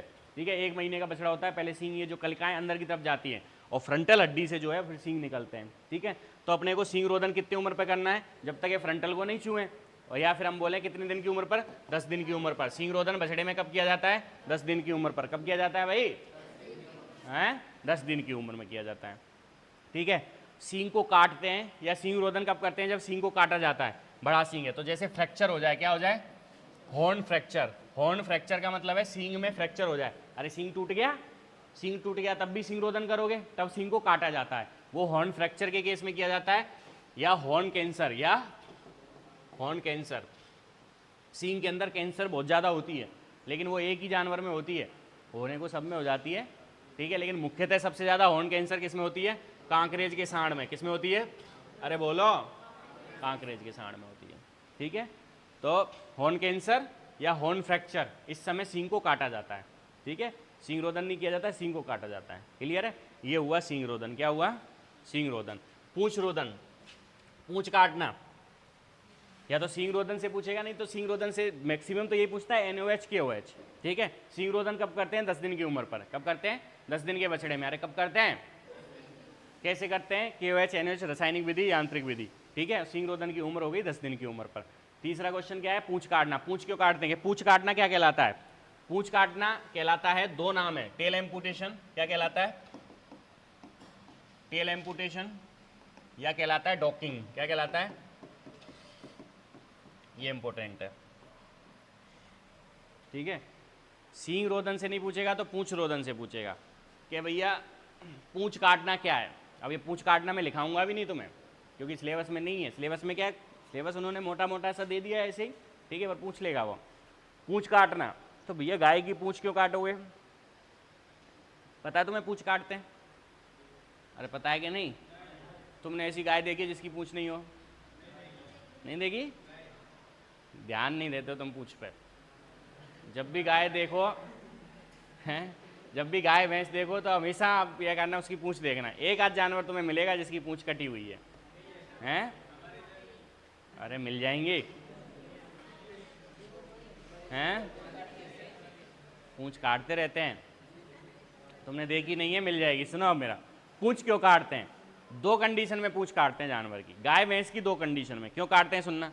एक कंडीशन है पूंछ काटी जाती है, मान लो गाय को पूंछ मारनी थी तुम साइड से जा रहे थे, ठीक है, तो गाय को दिख गया तुम साइड से जा रहे हो, ठीक है, तुमने सोच लिया या कोई सांड है, ठीक है, भैंस का सांड है, भैंस है। अब भैंस तुम्हें डेली पूंछ मार के जाती है, जैसे कीचड़ में लौट के जाती है, और तुम डेली तैयार होकर कोचिंग आते हो, तुम्हें पूंछ पड़ जाती है ना। तुम बोलोगे ये भैंस जानबूझ के पूंछ मारती है। तो एक दिन तुमने क्या किया, खुद की जगह बिल्कुल एक लोहे का पत्थर ले लिया, ठीक है, या लोहे का डंडा ले लिया, क्या पूंछ मार। जैसे ही भैंस ने पूंछ मारा, तुमने लोहे की सरिया लगा दी, तो भैंस की पूंछ टूट गई। क्या हुई? टूट गई। अरे पूंछ के अंदर हड्डियाँ होती हैं, है ना, पूंछ के अंदर हड्डियाँ होती हैं, ठीक है, तो हड्डियाँ वो फ्रैक्चर हो जाता है उनको। या दो भैंस आपस में लड़ गई तो पूंछ वगैरह में फ्रैक्चर हो गया, तो पूंछ की हड्डियों में फ्रैक्चर या पूंछ का टूटना। अगर पूंछ टूट गई है तो फिर उस पूंछ को काटोगे, ठीक है। तो जब पूंछ टूट जाती है या पूंछ में फ्रैक्चर हो जाता है तो पूंछ काटी जाती है। दूसरा क्या होता है, पूंछ में कीड़े पड़ गए या पूंछ सड़ गई। अरे सड़ जाती है, कीड़े पड़ जाते हैं, इन्फेक्शन हो गया, कुछ भी हो गया तो पूंछ सड़ जाती है। जब पूंछ सड़ जाती है तो पूंछ को फिर ऊपर से काट देते हैं, नहीं तो वो सड़ा ऊपर तक इन्फेक्शन फैलता रहता है। आई बात समझ? तो दो कंडीशन में पूंछ को काटते हैं। कौन कौन सी कंडीशन है? एक तो पूंछ में फ्रैक्चर हो जाए या पूंछ टूट जाए मतलब वो, और दूसरा या पूंछ सड़ जाए या कीड़े पड़ जाए, ठीक है। दो कंडीशन में पूंछ काटते हैं। काट दी पूंछ दो कंडीशन में, तो उसको बोलते हैं टेल एम्पुटेशन। डॉकिंग क्या है? डॉकिंग करते हैं भेड़ में व कुत्ता में। किस में करते हैं? भेड़ में व, ये क्वेश्चन पूछा गया है भैया, डॉकिंग किस जानवर में की जाती है? भेड़ व कुत्ता में, मेनली कुत्ता, पर एक बार भेड़ भी आ गया था तो, लेकिन भेड़ और कुत्ता में करते हैं डॉकिंग, मुख्यतः कुत्ता में करते हैं, ठीक है। डॉकिंग क्या होती है ये पूछेगा, डॉकिंग किसे कहते हैं? डॉकिंग क्या होती है?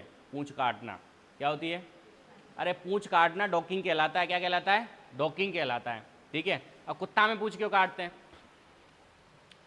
कुत्ता में फ्रैक्चर वैक्चर हो जाए तो काटेंगे, वो तो है। कुत्ता में एक अलग है, सुंदर दिखने के लिए, कुत्ता को सुंदर दिखने के लिए उसकी पूंछ काटी जाती है, ठीक है। बहुत सारे जो पिटबुल विटबुल आते हैं ना, तो लोग क्या करते हैं कि पिटबुल लेके आते हैं, बड़े बड़े कुत्ता होते हैं 40-40, 50-50 हज़ार के, तो बोलते हैं डॉक्टर साहब इसके कान काट दो थोड़े से, कान बड़े हो जाएंगे, ठीक है। कान भी कटवाते हैं, कान कटवा देते हैं जो कान लंबे हो जाएं, उसकी पूंछ को यहाँ से काट दो, ये पूंछ उठी रहेगी, यूँ कान ऐसे रहेंगे, ऐसे करके रखते हैं कुत्ते को, ठीक है। सुंदर दिखने के लिए पूंछ काटी जाती है। एक कुत्ते की ब्रीड है डाबरमैन। कौन सा कुत्ता है? डाबरमैन। उसकी पूंछ नहीं काटे ना तो उसको चला नहीं जाता, बैलेंस नहीं बनता, वो गिर जाता है चलते चलते, तो उसकी पूंछ काटने से वो चलने में संतुलित रहता है, भागने में।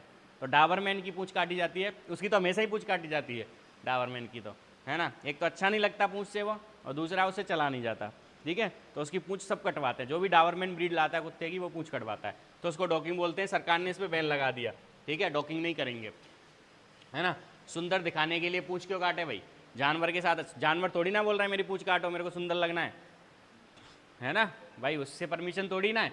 तो सुंदर दिखने के लिए पूंछ नहीं काटेंगे, तुम्हारे कोई कान काट दे बिना पूछे तो अच्छा लगेगा, नहीं लगेगा। तो डॉकिंग पे बैन कर दिया सरकार ने अब, ठीक है। भेड़ में भी पूंछ काटी जाती है बैलेंस के लिए वगैरह का, भेड़ में वैसे डॉकिंग वॉकिंग नहीं करते अब, ठीक है, तो कुत्ते में ही करते हैं मुख्यतः। तो डॉकिंग क्या होती है, ऊपर लिख लो कहीं जगह, ऊपर कॉपी के ऊपर रहती है ना जगह खाली, वहाँ लिख लो डॉकिंग, DOCKING, डॉकिंग, और हिंदी में लिख लेना डॉकिंग, हिंदी में ऐसे लिख लेना डॉकिंग।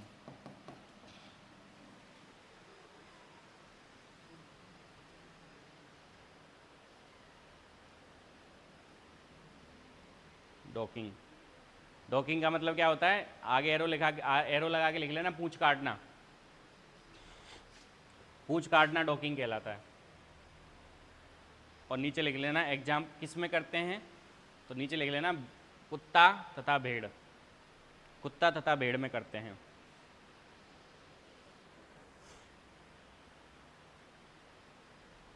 कुत्ता तथा भेड़, बस डॉकिंग का मतलब होता है पूंछ काटना, किस में करते हैं, कुत्ता तथा भेड़ में। क्लियर है भाई।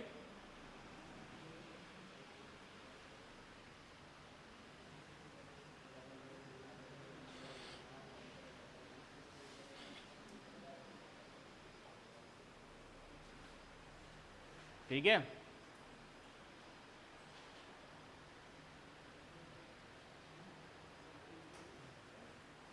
लिख लिया सबने। डॉकिंग किस में करते हैं, कुत्ता तथा भेड़ में, और डॉकिंग का मतलब क्या होता है, पूंछ काटना। क्या होता है, पूंछ काटना।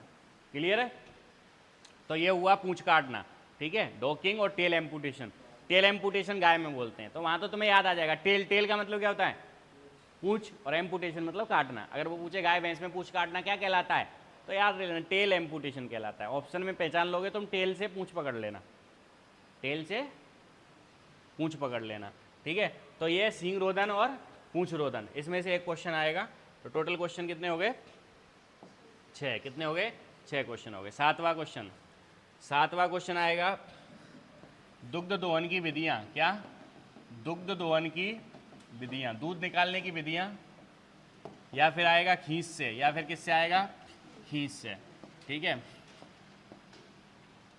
दुग्ध दोहन की विधियां या खींच से, ठीक है। तो दुग्ध दोहन की विधियां हमने पढ़ी हुई हैं, हाँ या ना, पढ़ी है। दूध निकालने की विधि, दूध निकालने की कितनी विधि हैं, 2 विधि हैं। कितनी विधि हैं, 2 हैं या 3 हैं, हैं 2 विधि हैं। ये तो हाथ के द्वारा, एक तो हाथ के द्वारा और एक मशीन के द्वारा, पैर के द्वारा नहीं, मशीन, हाथ के द्वारा और मशीन के द्वारा। दूध निकालने की 2 विधि हैं, हाथ के द्वारा और मशीन के द्वारा। हाथ से दूध निकालने की 3 विधि हैं, हाथ से दूध निकालने की कितनी विधि हैं, 3 विधि। एक है पूर्ण हस्त विधि, क्या नाम है, पूर्ण हस्त विधि। एक अंगूठा विधि, कौन सी है, अंगूठा विधि। और एक है चुटकी विधि, कौन सी है, अरे एक 3 विधि है दूध निकालने की हाथ से। एक तो पूर्ण हस्त विधि, पूरे हाथ से दूध निकाल सकते हैं। एक अंगूठा अंदर करके ऐसे दूध निकाल सकते हैं। और एक चुटकी विधि, ऐसे चुटकी बना के ऐसे दूध निकाल सकते हैं, ठीक है। तो दूध निकालने की कितनी विधियाँ हो गई, 3। अरे कितनी होगी बोलो, हाथ के द्वारा दूध निकालने की 3। पूर्ण हस्त विधि, क्या नाम है, पूर्ण हस्त विधि, अंगूठा विधि और चुटकी विधि। यार अंगुली विधि बोलो, चुटकी विधि बोलो।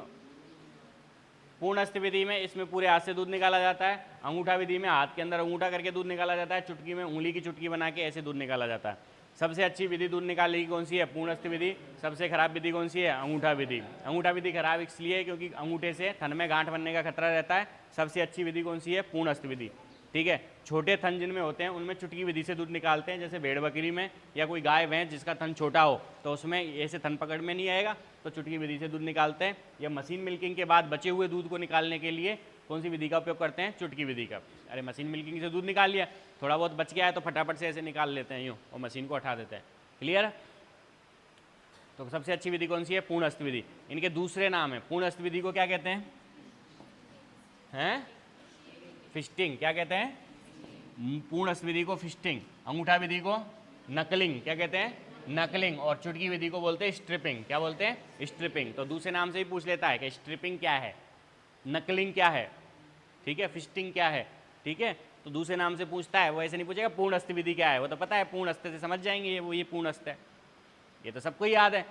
अब बोले अंगुली विधि क्या है, चुटकी विधि क्या है, अंगूठा विधि से दूध कैसे निकालते हैं, तो ये तो पता ही है तुम्हें, अंगूठा याद क्या किया तुमने, तो वो ऐसा पूछेगा नाम जो तुम्हें पता नहीं हो, जैसे नकलिंग पूछेगा तो सोच में पड़ जाओगे ये क्या है, सारी बात समझ में, तभी तो पेपर हार्ड आएगा।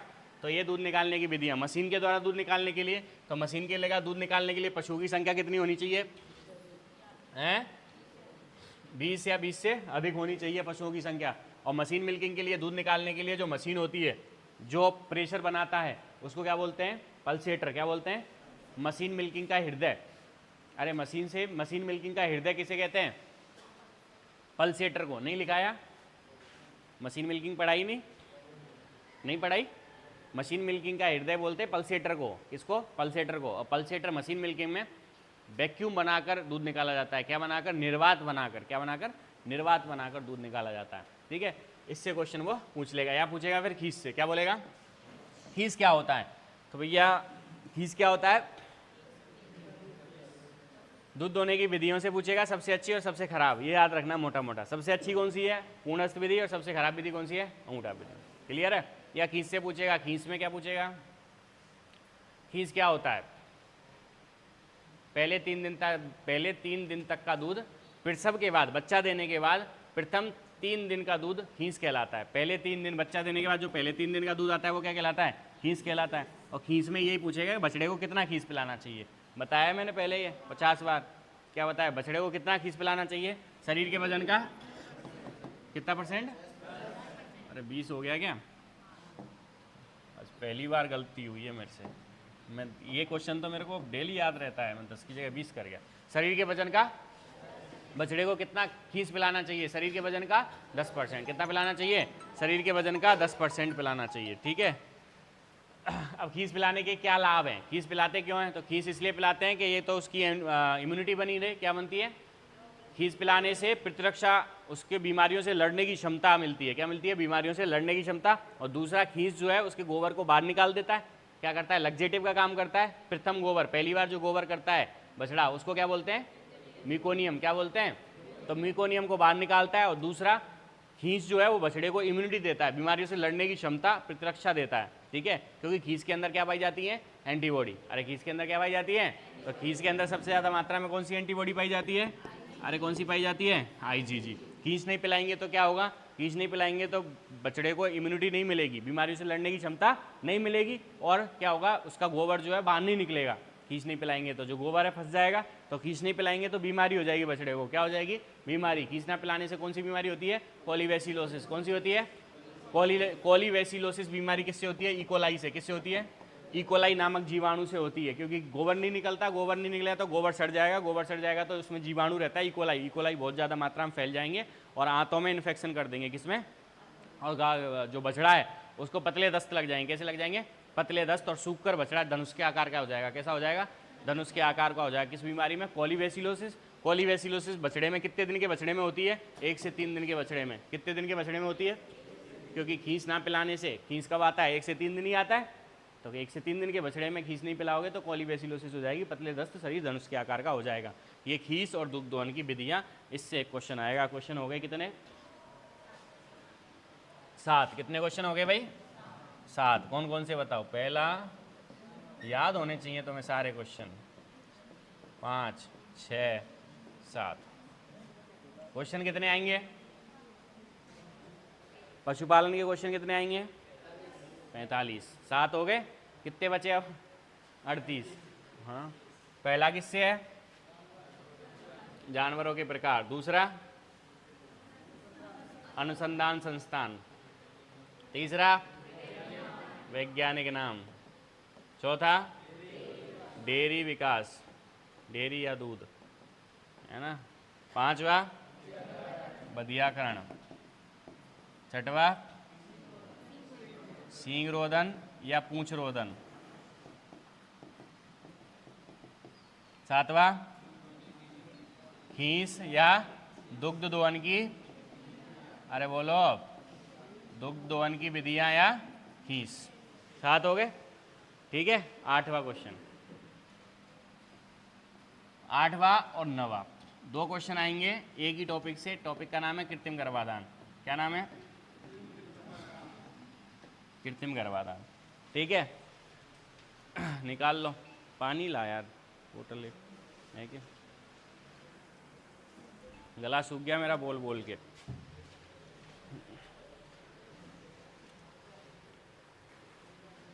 सही से अगर तुम 6-7 घंटे लगातार पढ़ लो ना ये पशुपालन को, खत्म है 6-7 घंटे में, है कि नहीं? अरे इतना तुम ले 6-7 घंटे को ढंग से पढ़ लो ना, सुबह रात को 3 बजे जग के और सुबह के 9 बजे तक पूरा पशुपालन ख़त्म एक दिन में, अगर ढंग से पढ़ लो तो।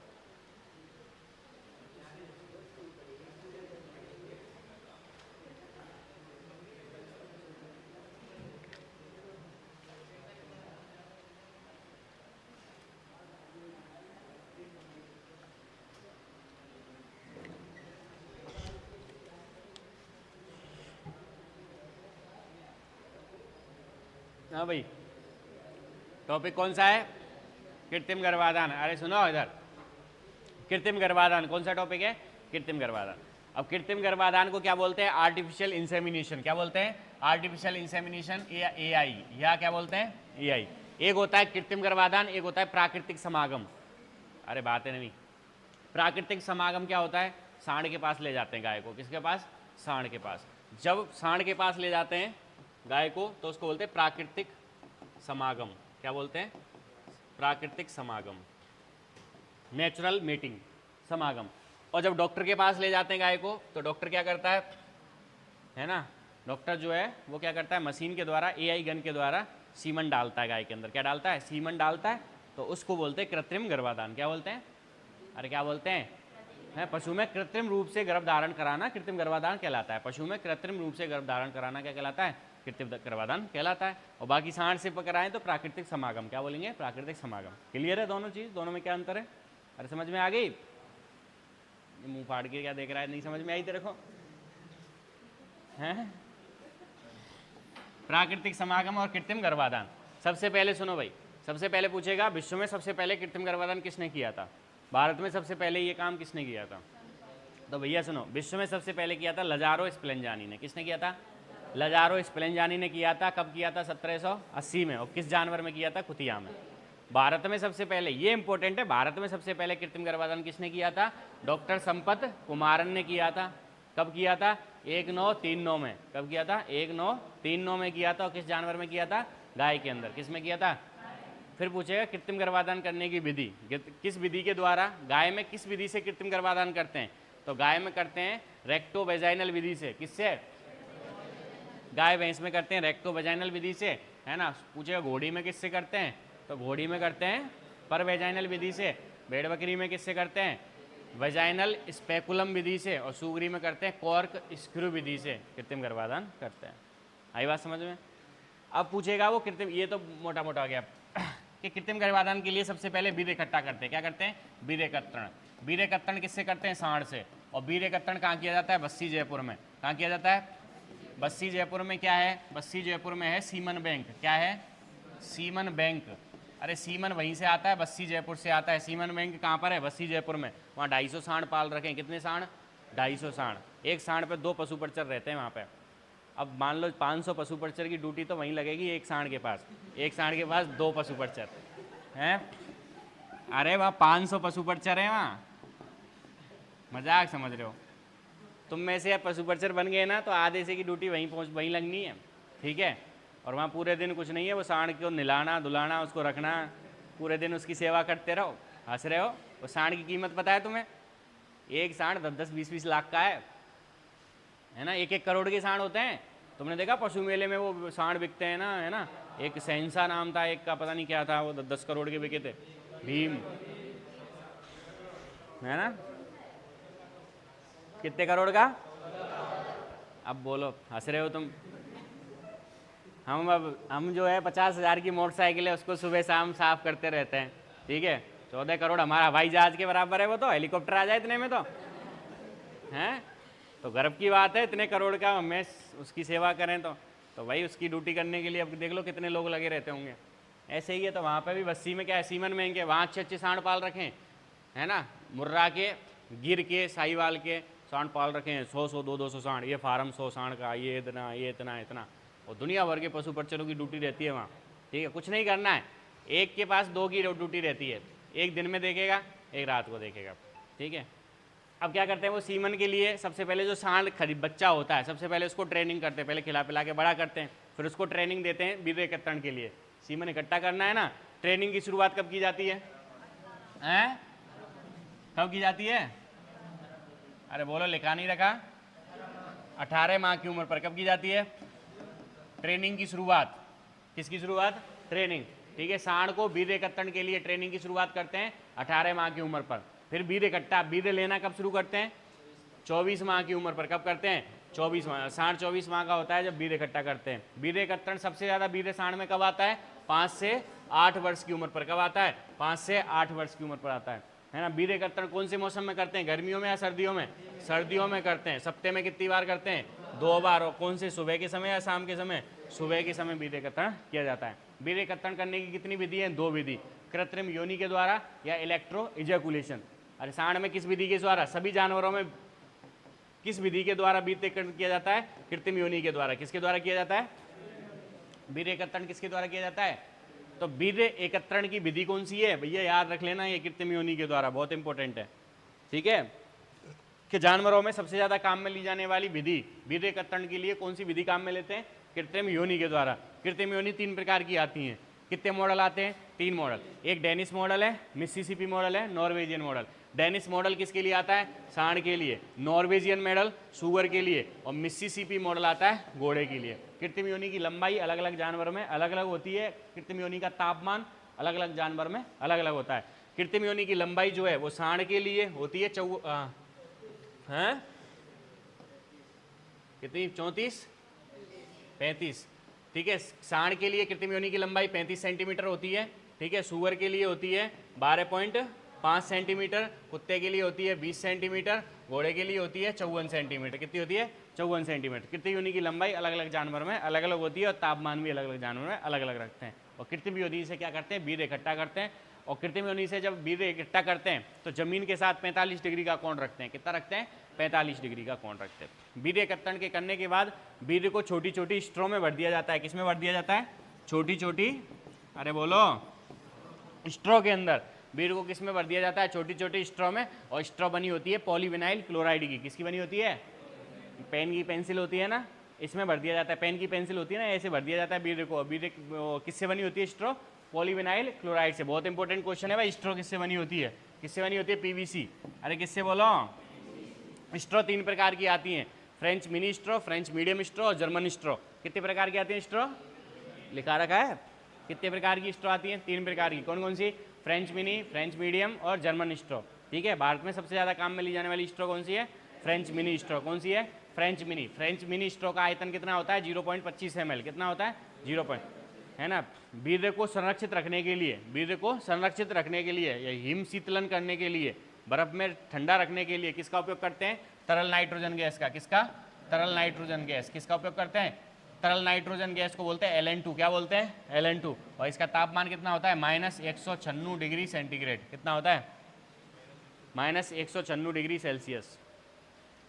ये याद कर लेना। एक तो ये बहुत इंपॉर्टेंट है कि वीर्य को संरक्षित रखने के लिए, हिम शीतलन करने के लिए किसका उपयोग करते हैं? तरल नाइट्रोजन गैस का। किसका उपयोग करते हैं भाई? अरे बोलो। तरल नाइट्रोजन गैस का तापमान कितना होता है ये पूछेगा वो। -196 डिग्री, अरे बोलो, -196 डिग्री सेल्सियस ये होता है तापमान, ठीक है। वीर्य जमे नहीं, वीर्य जमे नहीं, इसलिए शुक्राणु जम के मर नहीं जाए, इसलिए उसमें क्या मिलाते हैं? ग्लिसरॉल। क्या मिलाते हैं? है ना, ठंडे से बचाने के लिए या ठंडे आघात से बचाने के लिए वीर्य को ग्लिसरॉल मिला दिया जाता है। क्या मिला जाता है? ग्लिसरॉल मिला दिया जाता है, ठीक है। यह है कृत्रिम गर्भाधान मोटा मोटा।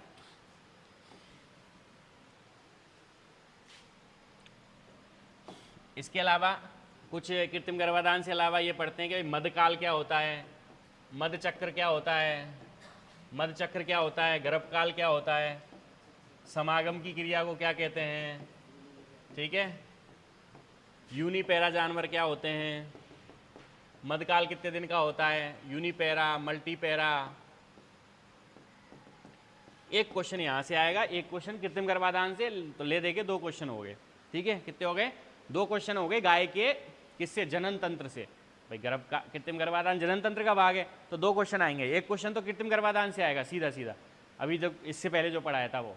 ठीक है, एक क्वेश्चन आएगा बाहर से, कृत्रिम गर्भाधान का ही भाग है, मध्यकाल, मध्यचक्र, गर्भकाल, समागम, यूनिपैरा, मल्टीपैरा। ठीक है, गर्भकाल से कैसे? गर्भकाल से पूछेगा सीधा सीधा एक क्वेश्चन, और मोटा मोटा इसमें से गर्भकाल से आता है। किससे आता है? गर्भकाल से। ठीक है, तो गर्भकाल से पूछेगा, किस जानवर से पूछेगा? बकरी का गर्भकाल कितने दिन का होता है? 5 माह 5 दिन। बस। ऊँटनी का गर्भकाल कितने दिन का होता है? 300। बस इतना सही। गाय का गर्भकाल कितने दिन का होता है? 9 माह 9 दिन। ठीक है, ये गर्भकाल से क्वेश्चन आएगा। ठीक है, तो किसका गर्भकाल कितने दिन का होता है? गाय का कितने दिन का होता है? 9 माह 9 दिन। ठीक है, भैंस का 10 माह 10 दिन, घोड़ी का 11 माह 11 दिन। ठीक है, और बकरी का 5 माह 5 दिन, भेड़ का 5 माह -5 दिन, कुत्ता बिल्ली का 2 माह 2 दिन, ऊँटनी का 390 दिन है, सुगरी का 114 दिन। ठीक है, किस जानवर का गर्भकाल कितने दिन का होता है? ये क्लियर है, ये तुम्हें पता ही है। ठीक है, मोटा मोटा इसमें से इससे पूछेगा। अगर कभी कभी ये, वैसे मैक्सिमम चांस होते हैं 100% वो गर्भकाल से क्वेश्चन पूछता ही पूछता है। ठीक है, नहीं पूछे तो वो क्या पूछेगा? मध्यचक्र। मध्यचक्र गाय में कितने दिन का? मध्यचक्र मतलब गाय कितने दिन तक हीट में रहती है? अरे गाय में जो गर्मी में आने का जो चक्र है, बार बार गर्मी में आती है ना, उसका मध्यचक्र बोलते हैं। गाय में क्या बोलते हैं? मध्यचक्र। क्या बोलते हैं भैया? अरे बोलो, मध्यचक्र बोलते हैं। ठीक है, गाय के गर्मी में आने का चक्र क्या कहलाता है? मध्यचक्र कहलाता है। वो कितने दिन का होता है? गाय कितने दिन बाद गर्मी में आती है? ठीक है, तो गाय में कितने दिन का होता है? 21 दिन का। भैंस में कितने दिन का होता है? 21 दिन का। घोड़ी में कितने दिन का होता है? 21 दिन का। ठीक है, हाँ। भेड़ के अंदर 17 दिन, भेड़ के अंदर 17 दिन, बकरी के अंदर 19 दिन। कितने दिन? 19 दिन। ठीक है, ऊँटनी के अंदर 23 दिन, कुतिया के अंदर 6 माह। सबसे ज़्यादा कुतिया में होता है मध्यचक्र की लंबाई। कितने माह का होता है? 6 माह का। क्लियर है? अगर ये नहीं पूछेगा तो ये पूछ लेगा मध्यचक्र की लंबाई। क्लियर है? अरे याद है क्या? हाँ या ना? तो मध्यचक्र की लंबाई किसमें कितनी होती है? मध्यकाल क्या होता है? मध्यकाल होता है गर्मी वाला भेग। क्या? जब गर्मी में आती है तो गाय जो 1-2 दिन गर्मी में रहती है ना, अरे गाय गर्मी में कितने दिन रहती है? मध्यकाल मतलब जब गाय गर्मी में रहती है, जब डॉक्टर आता है ना यही करने। ठीक है, ये मध्यचक्र 21 दिन में से, ये मध्यचक्र है ना, कितने दिन का है? 21 दिन का। ये मध्यचक्र को 4 भागों में बांटा गया है। कितने भागों में? 1 2 3 4। ये मध्यचक्र कितने भागों में बांटा गया है? 4 भागों में। एक होता है प्रोइस्ट्रस, एक होता है ईस्ट्रस, एक होता है मेटाइस्ट्रस, और एक होता है डाइस्ट्रस। ईस्ट्रस का मतलब होता है मध्यचक्र, ईस्ट्रस साइकिल इंग्लिश में। तो ये 21 दिन जो हैं, कितने गाय के? ये 21 दिन है। 21 दिन 4 भागों में बटे होते हैं। कितने भागों में? 4 भागों में। पहला प्रोइस्ट्रस, फिर ईस्ट्रस, फिर मेटिस्ट्रस, फिर डाइस्ट्रस। पहले गाय में प्रोइस्ट्रस आता है। कौन सी अवस्था आती है? प्रोइस्ट्रस। गाय गर्मी में आएगी नहीं। प्रोइस्ट्रस में क्या होगा? गाय के अंदर थोड़ा बहुत ब्लड भी आ जाता है। ठीक है, प्रोइस्ट्रस ब्लीडिंग हो जाती है। नहीं, प्रोइस्ट्रस ब्लीडिंग कुतिया में होती है, सॉरी। गाय में क्या होता है? श्लेष्मा निकलेगा, थोड़ा बहुत श्लेष्मा निकलेगा। गाय थोड़ी सी हीट के लक्षण शो करेगी, पर हीट में नहीं आई है। जैसे वो ईस्ट्रस साइकिल में आ जाएगी। कौन सी अवस्था? ईस्ट्रस अवस्था। ये 3 दिन तक रहेगा, पहले 3 दिन तक। जैसे गाय ईस्ट्रस अवस्था में आ जाएगी, ईस्ट्रस अवस्था में क्या होगा? गाय की योनि से श्लेष्मा स्रावित होगा। गाय जो है वो एक्टिव रहेगी, ज़्यादा सक्रिय होगी, भाग दौड़ी करेगी, थोड़ा उछलेगी, आवाज़ करेगी, है ना? गाय आवाज़ करती है ना, गाय ज़्यादा आवाज़ करेगी। वो कौन सी अवस्था है? ईस्ट्रस अवस्था। ठीक है, वो मेन गर्मी में इस अवस्था में आती है गाय। ठीक है, इस अवस्था में अगर सांड के पास ले जाओगे तो इस अवस्था में ही जो है अंडाणु बनता है, अंडाणु निकलता है। ठीक है, फिर गाय आ जाएगी मेटिस्ट्रस में। मेटिस्ट्रस में क्या होगा? थोड़ी बहुत गाय से ब्लीडिंग होती है, एक आध नॉर्मल सी ब्लीडिंग होती है, किसी किसी गाय में देखने को मिलती है, किसी किसी में नहीं होती। मेटिस्ट्रस ब्लीडिंग कहते हैं। फिर गाय आ जाएगी डाइस्ट्रस अवस्था में। डाइस्ट अवस्था में लगभग उसकी जो ये 21 दिन का चक्र है वो पूरा अंडाणु मंडाणु सब खत्म हो जाएंगे और पूरा 21 दिन का काम पूरा। फिर दोबारा से ये फेज चालू हो जाएगा। तो ये सर्किल ऐसे चलता रहता है, प्रोइस्ट्रस, ईस्ट्रस, डाइस्ट्रस, मेजिस्ट्रस, यूँ करके गाय का 21 दिन का सर्किल चलता रहता है। जिसमें ईस्ट्रस अवस्था है, इसमें गाय गर्मी में होती है, और इसी अवस्था में क्या करते हैं हम, इसी अवस्था में कृत्रिम गर्भाधान करते हैं। किस अवस्था में करते हैं, अरे बोलो, 21 दिन में से इस अवस्था में, ईस्ट्रस अवस्था में। तो ईस्ट्रस को बोलते हैं मध्यकाल। क्या बोलते हैं, इस ईस्ट्रस अवस्था को क्या बोलते हैं, मध्यकाल, मध्यकाल, ठीक है। तो गाय गर्मी में रहती है 18 से लगभग 18 से 24 घंटे तक गर्मी में रहती है। तो ईस्ट्रस अवस्था जो है कितनी देर की होती है, 18 से 24 घंटे की रहती है। इस 18 से 24 घंटे में क्या करना चाहिए, कृत्रिम गर्भाधान करना चाहिए, ठीक है। तो ऐसे करके पूछ लेगा। नेक्स्ट है यूनिपेरा मल्टीपेरा, मतलब जानवरों के प्रकार। जो जानवर एक बार में एक बच्चे को जन्म देता है उसको क्या बोलते हैं, यूनिपेरा जानवर। क्या बोलते हैं, अरे एक बार में एक बच्चे को जन्म देता है वो यूनिपेरा, और मल्टीपेरा जो एक बार में बहुत सारे बच्चे देता है उसको क्या बोलते हैं, मल्टीपेरा। जैसे गाय एक बार में कितने बच्चे देती है, भैंस कितने देती है, हैं, ऊँटनी कितने देती है, घोड़ी कितने देती है, सुगरी कितने देती है, बहुत सारे। सुगरी कितने देती है, हैं, कुतिया कितने देती है, बहुत सारे, ठीक है। तो जो एक बच्चे को जन्म देते हैं उनको क्या बोलते हैं, यूनिपेरा जानवर। अरे क्या बोलते हैं, यूनिपेरा। और जो बहुत सारे जानवरों को बहुत सारे बच्चे देते हैं एक बार में उनको क्या बोलते हैं, अरे यार, मल्टीपेरा। क्या बोलते हैं, मल्टीपेरा, ठीक है। जो एक बार में एक बच्चे को जन्म दें,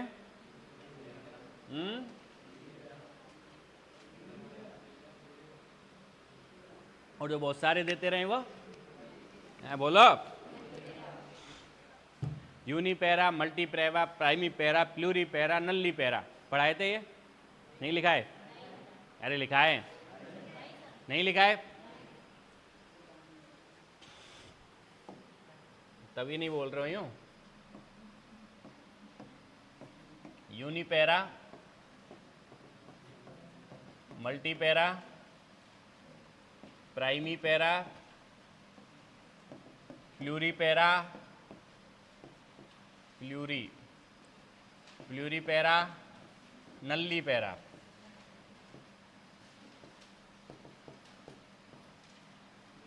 मैं समझा रहा हूँ, अपने हिसाब से लिख लेना, जिसको लिखना है। सबको लिखना है तो सब लिख लेना, कुछ को लिखना है तो प्लूरीपेरा। मैं सिर्फ समझा रहा हूँ, अपने हिसाब से लिख लेना, ठीक है भाई। यूनिपेरा, मल्टीपेरा, प्राइमीपेरा, प्लूरीपेरा, नल्लीपेरा, ये जानवरों के प्रकार है, ठीक है। किस पे, बच्चे देने के आधार पर, ठीक है भाई। कौन कितने बच्चे देता है देख लो इधर, समझो।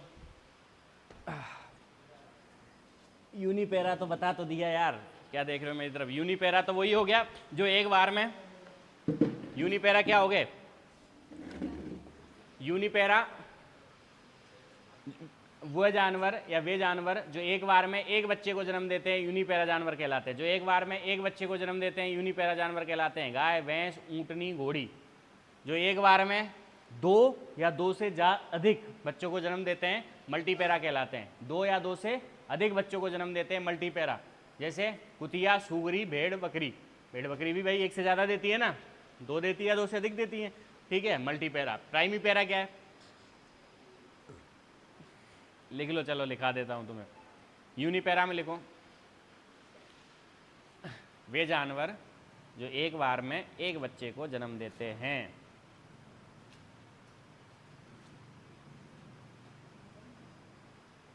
कहीं भी लिख लो, वे जानवर जो एक बार में एक बच्चे को जन्म देते हैं, यूनिपेरा जानवर कहलाते हैं। लिख लिया, एग्जाम्पल लिखो।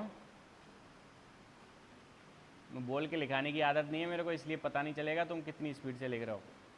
एग्जाम्पल लिखो, गाय, भैंस, घोड़ी, ऊँटनी, ये सब एक बार में एक बच्चे को जन्म देते हैं। यूनी का मतलब होता है एक,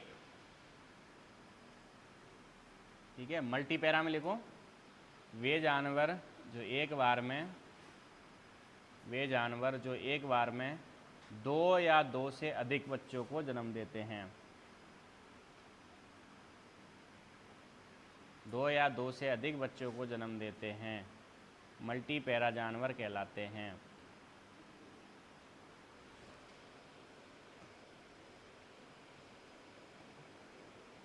क्या कहलाते हैं, मल्टीपेरा। Primi para. अब समझो, ये तीनों को पहले समझो, वो ऊपर वाले दोनों अलग हैं, ये तीनों अलग हैं, ठीक है बच्चों से ही। प्राइमी पैरा क्या है, ठीक है, मेरे सामने गाय खड़ी है, मैं पूछूंगा उससे भाई इस गाय ने कितनी बार बच्चे को जन्म दिया है, कितनी बार बच्चे दिए इसने, यही तो पूछूंगा, खरीदूंगा तो, अरे हाँ या ना। सामने भैंस गाय खड़ी है, मैं पूछूंगा ये कितनी बार ब्याणी है, ऐसे ही पूछते हैं कि 2 बार है, 10 बार है, 20 बार है, ठीक है। कोई बोल देगा तो 10 बार ब्याह गई, फिर तुम बोलोगे इसका क्या ही करूँगा खरीद के, बूढ़ी है, ये पूछोगे कि नहीं। और बोलेगा नहीं साहब पहली बार बच्चे को जन्म दिया है इसने, अभी पहली बार ही दिया है, तो तुम बोलोगे ये बढ़िया है, अरे बोलोगे कि नहीं हैं। तो जिसने पहली बार बच्चे को जन्म दिया वो बढ़िया है, या जिसने कई बार बच्चे को जन्म दे दिया वो बढ़िया है। पहली बार का मतलब जिसने फर्स्ट टाइम बच्चा दिया, और जिसने कई बार दे दिया उसका मतलब उसने 2-4 बार बच्चे को जन्म दे दिया, अरे हाँ या ना। तो जिसने पहली बार दिया है ना वो वाली है, उसको मैं बोलूँगा प्राइमी पैरा है, कैसी है वो। और जिसने कई बार दे दिया ना, कई बार 4-5 बार बच्चे दे दिए, उसको मैं बोलूँगा प्लूरी पैरा है। और एक भैंस और है, वो बोलेगा ये साहब 8 साल की हो गई, मैंने कि भाई मेरे को ये दे दे, वो बोलेगा साहब ये ले लो, इसने अभी तक बच्चे ही नहीं दिए। अरे तुम बोलोगे भाई पहली बार वाला ले रहे हो, वो वाली नहीं ले रहे हो, तुम बोलेगा एक भैंस और है, उसने अभी तक बच्चे ही नहीं दिए, ये वाली ले लो, लेकिन वो 8 साल की है, वो क्या काम की जो बच्चे ही नहीं दे रही हैं। 8 साल की भी हो गई, बच्चे ही नहीं दिए, तो वो बढ़िया नहीं है, खराब है। क्यों खराब है बताओ हैं।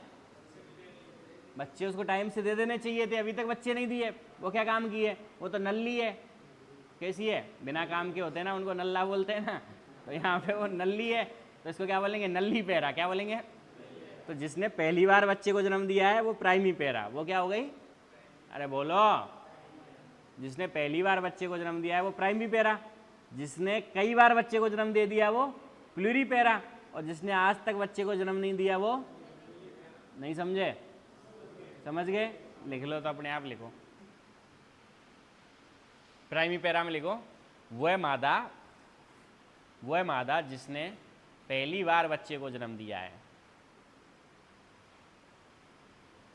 उसको बोलते प्राइमी। प्राइमी मतलब प्राइमरी है। अभी वह मादा जिसने पहली बार बच्चे को जन्म दिया है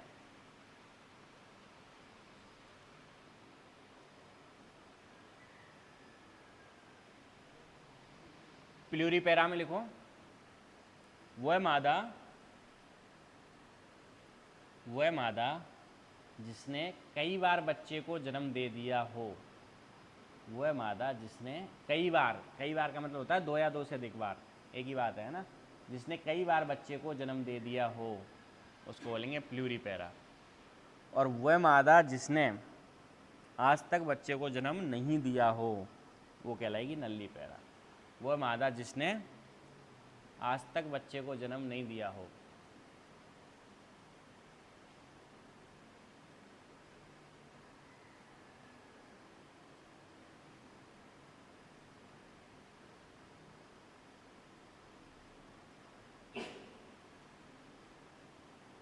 वो क्या कहलाएगी, नल्ली पैरा। ठीक है, तो 5 परिभाषा हो गई। कौन कौन सी है बताओ फटाफट, कौन कौन सी है बोलो एक साथ। पहली कौन सी है, यूनिपैरा, दूसरी multipara, primipara, pluripara, nullipara. ठीक है, सबसे पहले यूनिपैरा क्या होते हैं, अरे बोलो यार, सोच के आ रहे हो। जो एक बार में एक बच्चा देते हैं यूनिपैरा, जो एक बार में बहुत सारे बच्चे देते हैं मल्टीपैरा। जिसने पहली बार जन्म दिया हो प्राइम पैरा, जिसने कई बार बच्चे दे दिए हो प्लूरी पैरा, जिसने आज तक बच्चे नहीं दिए हो नल्ली पैरा। क्लियर है, तो बताओ यूनिपैरा क्या होते हैं। अरे बोलोगे नहीं तो कभी जिंदगी में कुछ याद नहीं होना तुम्हें। फिर ऐसे यूनिपैरा क्या होते हैं, जो एक बार में एक बच्चे को जन्म देते हैं। मल्टीपैरा क्या होते हैं, जो एक बार में लाइन लगा देते हैं बच्चों की, है ना। प्राइमी पैरा क्या होते हैं, वह मादा जिसने पहली बार बच्चे को जन्म दिया हो, है ना। प्लूरी पैरा वह मादा जिसने कई बार बच्चे को जन्म दे दिया हो, और नल्ली पैरा जिसने बच्चे जो अभी तक मां नहीं बनी हो वो क्या कहते हैं, नल्ली पैरा। क्लियर है। नेक्स्ट है समागम की क्रिया। एक और था ना समागम की क्रिया तुम्हें लिखाई हुई है मैंने। समागम की क्रिया किस जानवर में क्या कहलाती है, तो गाय के अंदर समागम की क्रिया को सर्विंग क्या कहते हैं, सर्विंग। क्या कहते हैं बोलो भाई, लिखाया हुआ है सर्विंग कहते हैं, भैंस में भी सर्विंग कहते हैं, ठीक है। बकरी के अंदर भी सर्विंग कहते हैं, भेड़ के अंदर नहीं कहते, भेड़ के अंदर टपिंग कहते हैं। क्या कहते हैं, टपिंग। क्या कहते हैं, टपिंग। भेड़ के अंदर समागम की क्रिया क्या कहलाती है, टपिंग कहलाती है, ठीक है। घोड़े में कहलाती है कवरिंग। क्या कहलाती है, कवरिंग। शुगर में कहलाती है कपलिंग। क्या कहलाती है, कपलिंग कहलाती है, ठीक है। ऊँट में कहलाती है लखाना, ऊँट में समागम की क्रिया लखाना। क्या कहलाती है, लखाना कहलाती है, ठीक है। तो समागम की क्रिया किस जानवर में क्या कहलाती है, ठीक है। तो इससे पूछ लेगा वो। तो ले देखे ये कृत्रिम गर्भाधान का ही भाग है। किसका भाग है ये, कृत्रिम गर्भाधान का। तो क्वेश्चन कितने हो गए, तो ये टपिंग वपिंग हो गई, ये हो गई, मध्यकाल हो गया, गर्भकाल का समय, मध्यकाल, ठीक है, मल्टीपैरा, यूनिपैरा और कृत्रिम गर्भाधान, ये सब से मिला के 2 क्वेश्चन आएंगे, ठीक है। तो टोटल क्वेश्चन हो गए कितने हो गए भाई, 1 2 3 4 5 6 7 और 8 या 9 ही हुए होंगे। कितने हो गए भाई, 9। टोटल कितने क्वेश्चन हो गए। पहला तो था जानवर से, किससे था, दूसरा था डेयरी, दूसरा किससे था भाई, अनुसंधान संस्थान, किससे था, तीसरा किससे था, वैज्ञानिक नाम से, चौथा किससे था, डेयरी विकास से, पांचवा बधियाकरण से, छठवा सींग रोदन व पूंछ रोदन से, सातवा दुग्ध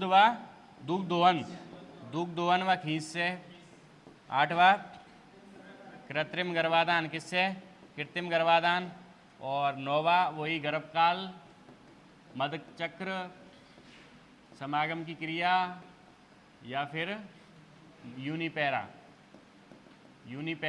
ये 9 टॉपिक है ना, ये 9वां, ये कृत्रिम गर्भाधान का भाग है। ये 9 क्वेश्चन हो गए, ठीक है। 10वां क्वेश्चन देखो, 10वां क्वेश्चन तुम्हारे आएगा शब्दावली से। किससे आएगा, शब्दावली।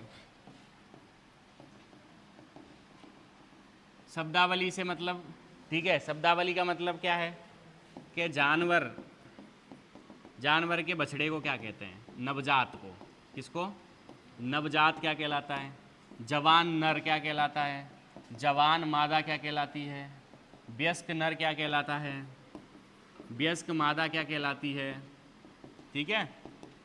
जानवर का आवास क्या कहलाता है, जानवर की आवाज़ क्या कहलाती है, जानवर का झुंड क्या कहलाता है, जानवर में प्रसव की क्रिया, बच्चा देने की क्रिया क्या कहलाती है, ये सारी जो है वो क्या है, शब्दावली है। क्या है ये, शब्दावली, ठीक है।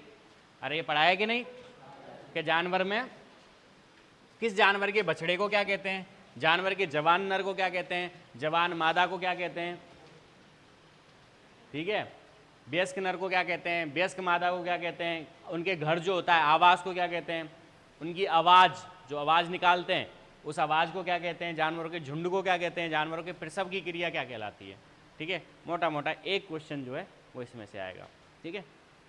अब सर इतना कैसे याद करेंगे, है ना, ये सारा याद करना पड़ेगा, ये तो बहुत बड़ी शब्दावली है। तो मोटे मोटे कुछ मैं बता दूं तुम्हें, मेन क्या है, मेन है हीपर।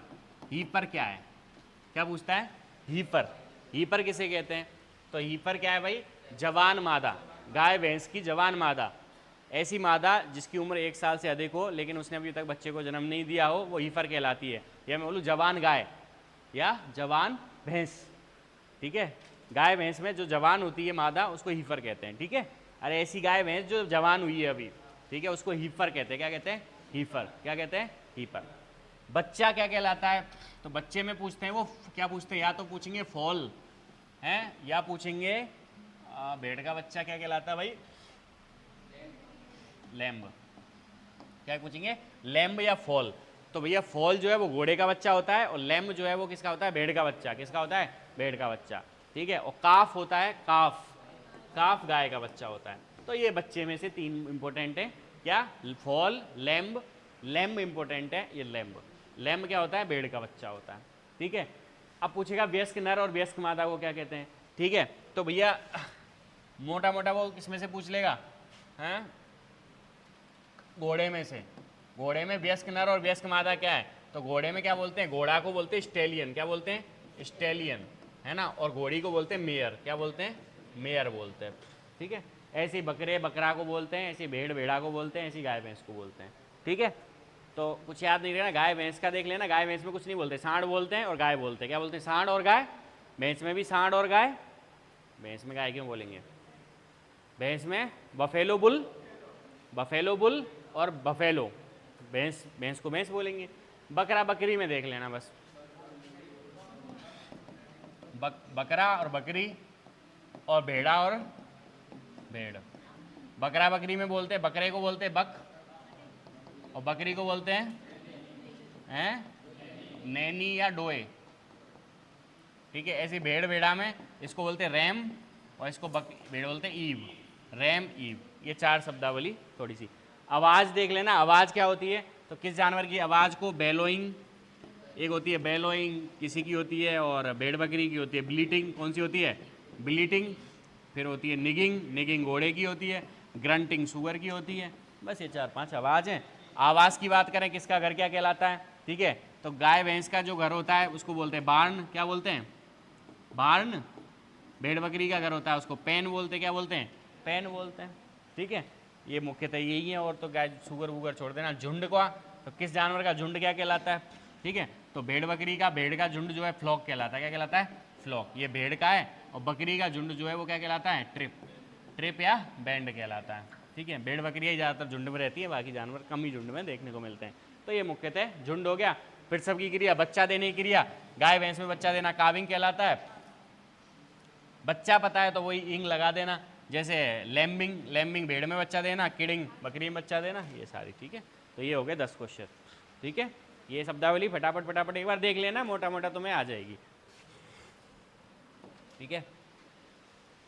10 क्वेश्चन ये हो गए, 3 क्वेश्चन नस्लों से हो गए, ठीक है। अब मैं मोटा मोटा पूरा नहीं पढ़ा पाऊंगा तुम्हें, आगे ही पढ़ाना है, ठीक है। तो ये 10 क्वेश्चन मैंने तुम्हें मोटे मोटे बता दिए। अब सुन लो भाई, 3 क्वेश्चन नस्लों से, 3 क्वेश्चन किससे आएंगे, नस्लों से। फटाफट पढ़ लेना, गाय की नस्लों से शुरू करना। गाय की नस्लें, गाय की नस्लें 3, देसी नस्लें, विदेशी नस्लें, संकर नस्लें, ठीक है। साहिवाल पढ़ जाना, सवाई चाल, कौन सी सवाई चाल किस में पाई जाती है, कांकरेज में। संकर नस्ल पढ़ जाना, करन स्विस और करन फ्राइज, ठीक है। कहाँ पे बनी, करनाल में, और कुछ किसका खंकर है, अरे ठीक है।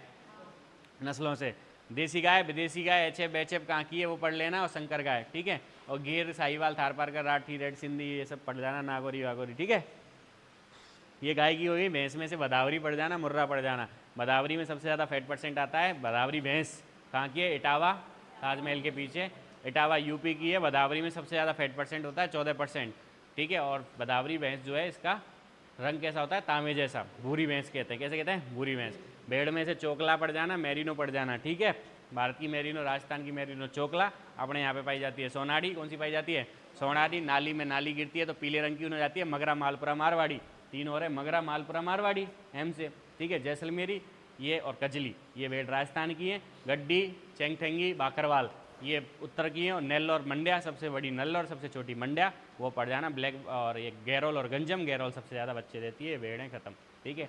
विदेशी भेड़ पर हो तो मैरिनो, रेम्बोलेट पढ़ लेना, ठीक है। कराकुल जो पेल्ट बनती है उससे, ठीक है।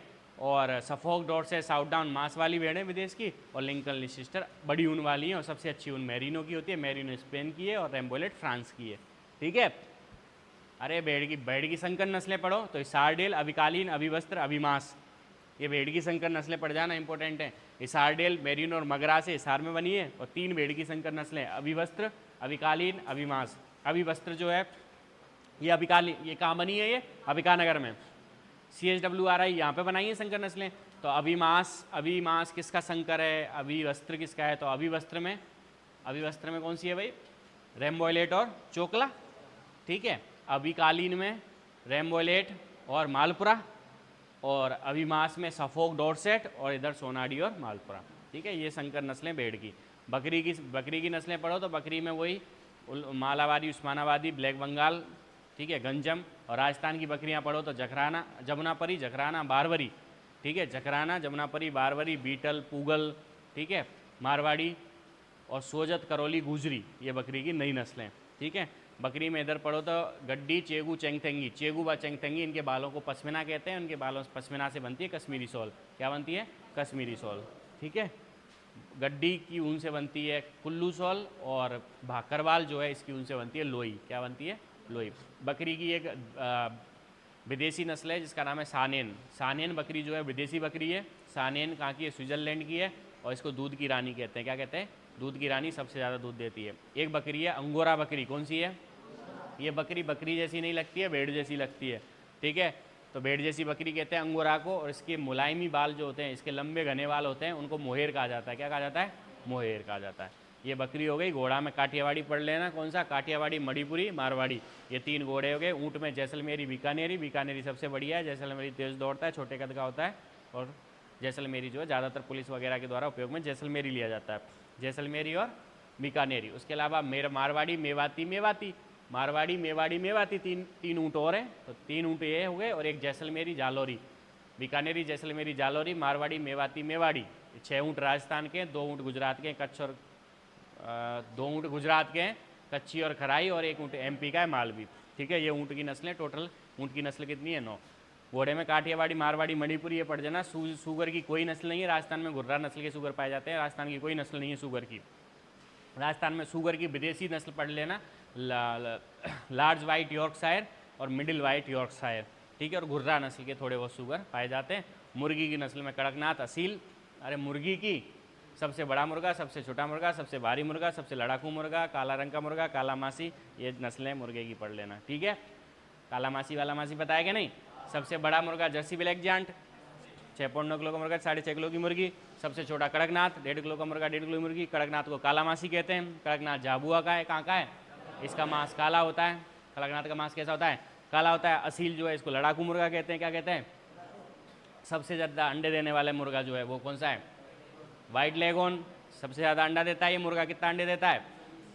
मुर्गा अंडे नहीं देता, ये मुर्गी। वाइट लेगोन 320, कितने देती है? 320। तो ये अंडा देती है। सबसे अच्छा ब्रॉयलर नस्ल कौन सी है? लेयर नस्ल कौन सी है? ठीक है, तो ये हो गई नस्लें।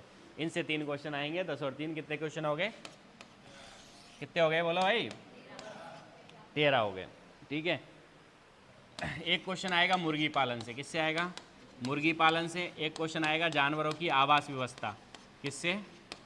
आवास व्यवस्था, मैनेजमेंट से। मुर्गी पालन से एक क्वेश्चन आएगा, 1 या 2 क्वेश्चन आ सकते हैं ज़्यादा खींच के, तो मुर्गी पालन के 2 क्वेश्चन ऐड कर देना, 15 क्वेश्चन। मुर्गी पालन से क्या आएगा? या तो मुर्गी अंडा, या मुर्गी की आवास व्यवस्था, या तो मुर्गी क्या होती है, मुर्गी कैसी होती है, मुर्गी कितनी होती है। अरे मुर्गी का वैज्ञानिक नाम क्या है, कब बच्चा देती है, कब अंडा देती है, कैसे अंडा देती है, मुर्गी का पेट कहाँ होता है, क्या होता है, ये पूछेगा। या फिर पूछेगा मुर्गी की आवास व्यवस्था, सघन प्रणाली, बिस्तर प्रणाली, डीप लिटर प्रणाली, बैटरी प्रणाली, पिंजरा प्रणाली में किसको रखते हैं, बैटरी प्रणाली में किसको रखते हैं, पढ़ाया था? अरे भूल गए? आवास व्यवस्था, ऐसे मुर्गी को ऐसे रखते हैं, वैसे रखते हैं, ठीक है, इस प्रणाली में रखते हैं। या ऐसे इसमें से पूछ लेगा, या मुर्गी के अंडे से पूछ लेगा, मुर्गी अंडा कब देती है, कितने वजन होता है अंडे का, अंडे में क्या पाया जाता है, क्या नहीं पाया जाता है, कितने अंडे, सबसे ज़्यादा अंडे कौन सी देती है, ऐसे करके कुछ पूछ लेगा। ठीक है, या फिर मुर्गी में से मुर्गी की बीमारी है, रानीखेत, गम्बोरो, मेरेक्स। अरे मुर्गी की बीमारी नहीं पढ़ाई थी, वो बीमारी पूछ लेगा। रानीखेत, मुख्यतः रानीखेत ही पूछता है वो। ठीक है, बहुत इंपॉर्टेंट है रानीखेत। तो ऐसे करके मुर्गियों में से 2 क्वेश्चन तुमसे पूछ लेगा। ठीक है, मोटा मोटा बता दिया मैंने। मुर्गियों के रानीखेत का टीका कब लगता है, कम्बो रोग का कब लगता है, मेरेक्स का कब लगता है, कितने दिन के चूजे में लगता है। ठीक है, मुर्गी के अंडे में से बच्चा कैसे निकलता है, अंडे इंक्यूबेशन, हैचिंग वैचिंग वो पढ़ाया था ना, उससे मिला के तुम्हारे 2 क्वेश्चन आएंगे। तो ये हो गए तुम्हारे 15 क्वेश्चन। कितने हो गए? 15। ठीक है, अब सुनो, पशु मेले, पशु गणना, और सुनना भाई, पशु गणना, पशु मेले, दोनों से 1-1 क्वेश्चन आएगा। पशु गणना से 1 क्वेश्चन आएगा। ठीक है, पशु गणना पढ़ाई थी, पशु गणना से 1 क्वेश्चन आएगा। पशु मेले, जो कौन सा पशु मेला कहाँ पे लगता है, दोनों से 1-1 क्वेश्चन आएगा। टोटल क्वेश्चन कितने हो गए? 17। कितने हो गए? 17 क्वेश्चन। ठीक है, एक क्वेश्चन आएगा अंडा, मांस, ऊन तथा दूध, भारत में उत्पादन कितना है और स्थान कौन सा है? किसका? भारत का। भारत का और राजस्थान का, दोनों में से किसी का पूछेगा। अंडा, दूध, मांस, ऊन। अंडा, दूध, मांस, ऊन, उत्पादन व स्थान। ठीक है, कि भारत में अंडा उत्पादन कितना है और भारत का विश्व में स्थान कौन सा है। राजस्थान में अंडा उत्पादन कितना है, राजस्थान का कौन सा स्थान है। ऐसी पूछा दूध उत्पादन भारत में कितना है, भारत का कौन सा स्थान है। राजस्थान में दूध उत्पादन कितना है, राजस्थान का कौन सा स्थान है। मांस में पूछेगा मांस भारत में कितना पैदा होता है और मांस का राजस्थान में कितना पैदा होता है, स्थान। ऊन उत्पादन में स्थान उत्पादन, ठीक है, भारत में और राजस्थान में। इससे एक क्वेश्चन आएगा 100%, ठीक है। ये हो गए तुम्हारे 19 क्वेश्चन, ठीक है, 19-20 क्वेश्चन हो गए। अब इसके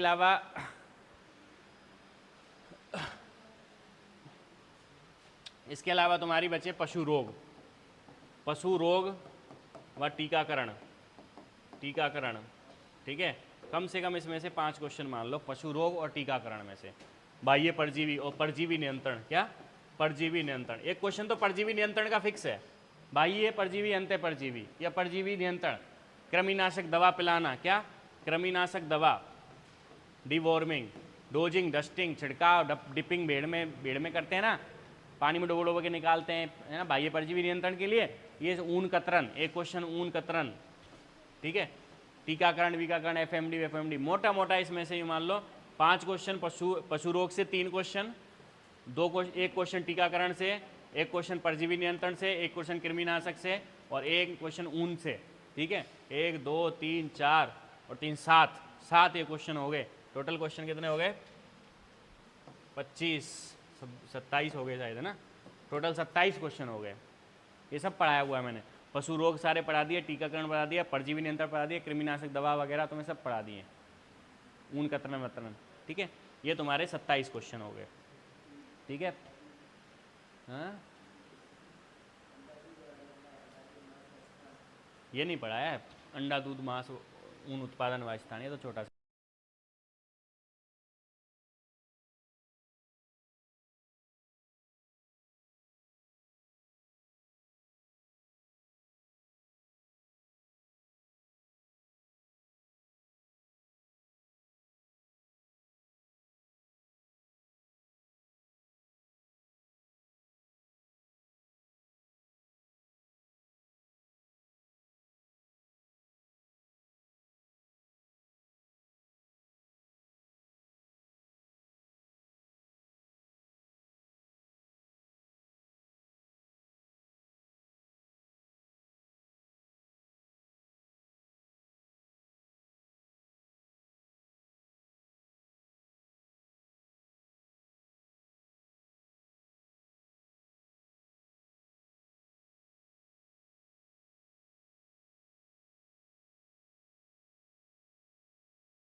आ रही बात समझ में, ठीक है। ऐसे ऐसे तुम्हें पढ़ना है, तो अब सब समझ लो कैसे पढ़ना है, कैसे हमें सारे क्वेश्चन सही कर पाएंगे। पेपर बनाने का यही तरीका होता है पशुपालन में, ठीक है। बाकी मेरा नहीं पता जीके में कैसे आते हैं, पर मेरे को पशुपालन में तुम्हें बता दूं मोटे मोटे। एग्जामिनर जो बैठ के पेपर बना रहा है वो भी कोई सीनियर डॉक्टर ही होगा और वो भी ऐसे ही सोचेगा जैसे मैं सोच रहा हूँ, ठीक है। अब क्वेश्चन और कहीं से तो देगा नहीं, धरती आसमान से पशुपालन आता नहीं है, यही सिलेबस है, यही पशुपालन है, इसमें यही है। ले देखे पशु पर्चर का पेपर है, कोई साइंटिस्ट का तो है नहीं, हैं 10वीं पास पेपर है, तो यही मोटी मोटी यही चीज़ें पूछेगा, ठीक है। तो ढंग से पढ़ लो ना, कुछ भी नहीं है पशुपालन में, है ना। आंख बंद करके कर दोगे तुम 40 क्वेश्चन, जो नोट्स पढ़ा रहा हूँ ना ये पढ़ जाओगे ना, 45 में से 40 क्वेश्चन तुम सिर्फ 10 मिनट में कर दोगे। फिर पूरे दिन साइंस जी के करते रहना, उसमें सिर्फ थोड़ा ढंग से पढ़ जाना, 60 क्वेश्चन करोगे। मैंने बता रहा हूँ ना, सेम ऐसे ही आएंगे। तो वैज्ञानिक नाम याद है, वैज्ञानिक नाम है ना, बेकरी का वैज्ञानिक नाम क्या है, ये अनुसंधान संस्थान क्या है, ये गाय की ब्रीड, ये फटाफट करते जाना, same to same, line to line. 4-5 question disturb करेंगे तुम्हें, ठीक है, वो भी कर लेना तुम, ऑप्शन काट पीट के।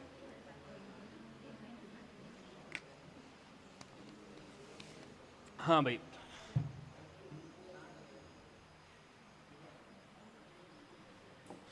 अब निकालो नोट्स। अब स्टार्ट करते हैं, जो बचा हुआ है हमारा वो ख़त्म कर लेते हैं एक बार सिलेबस।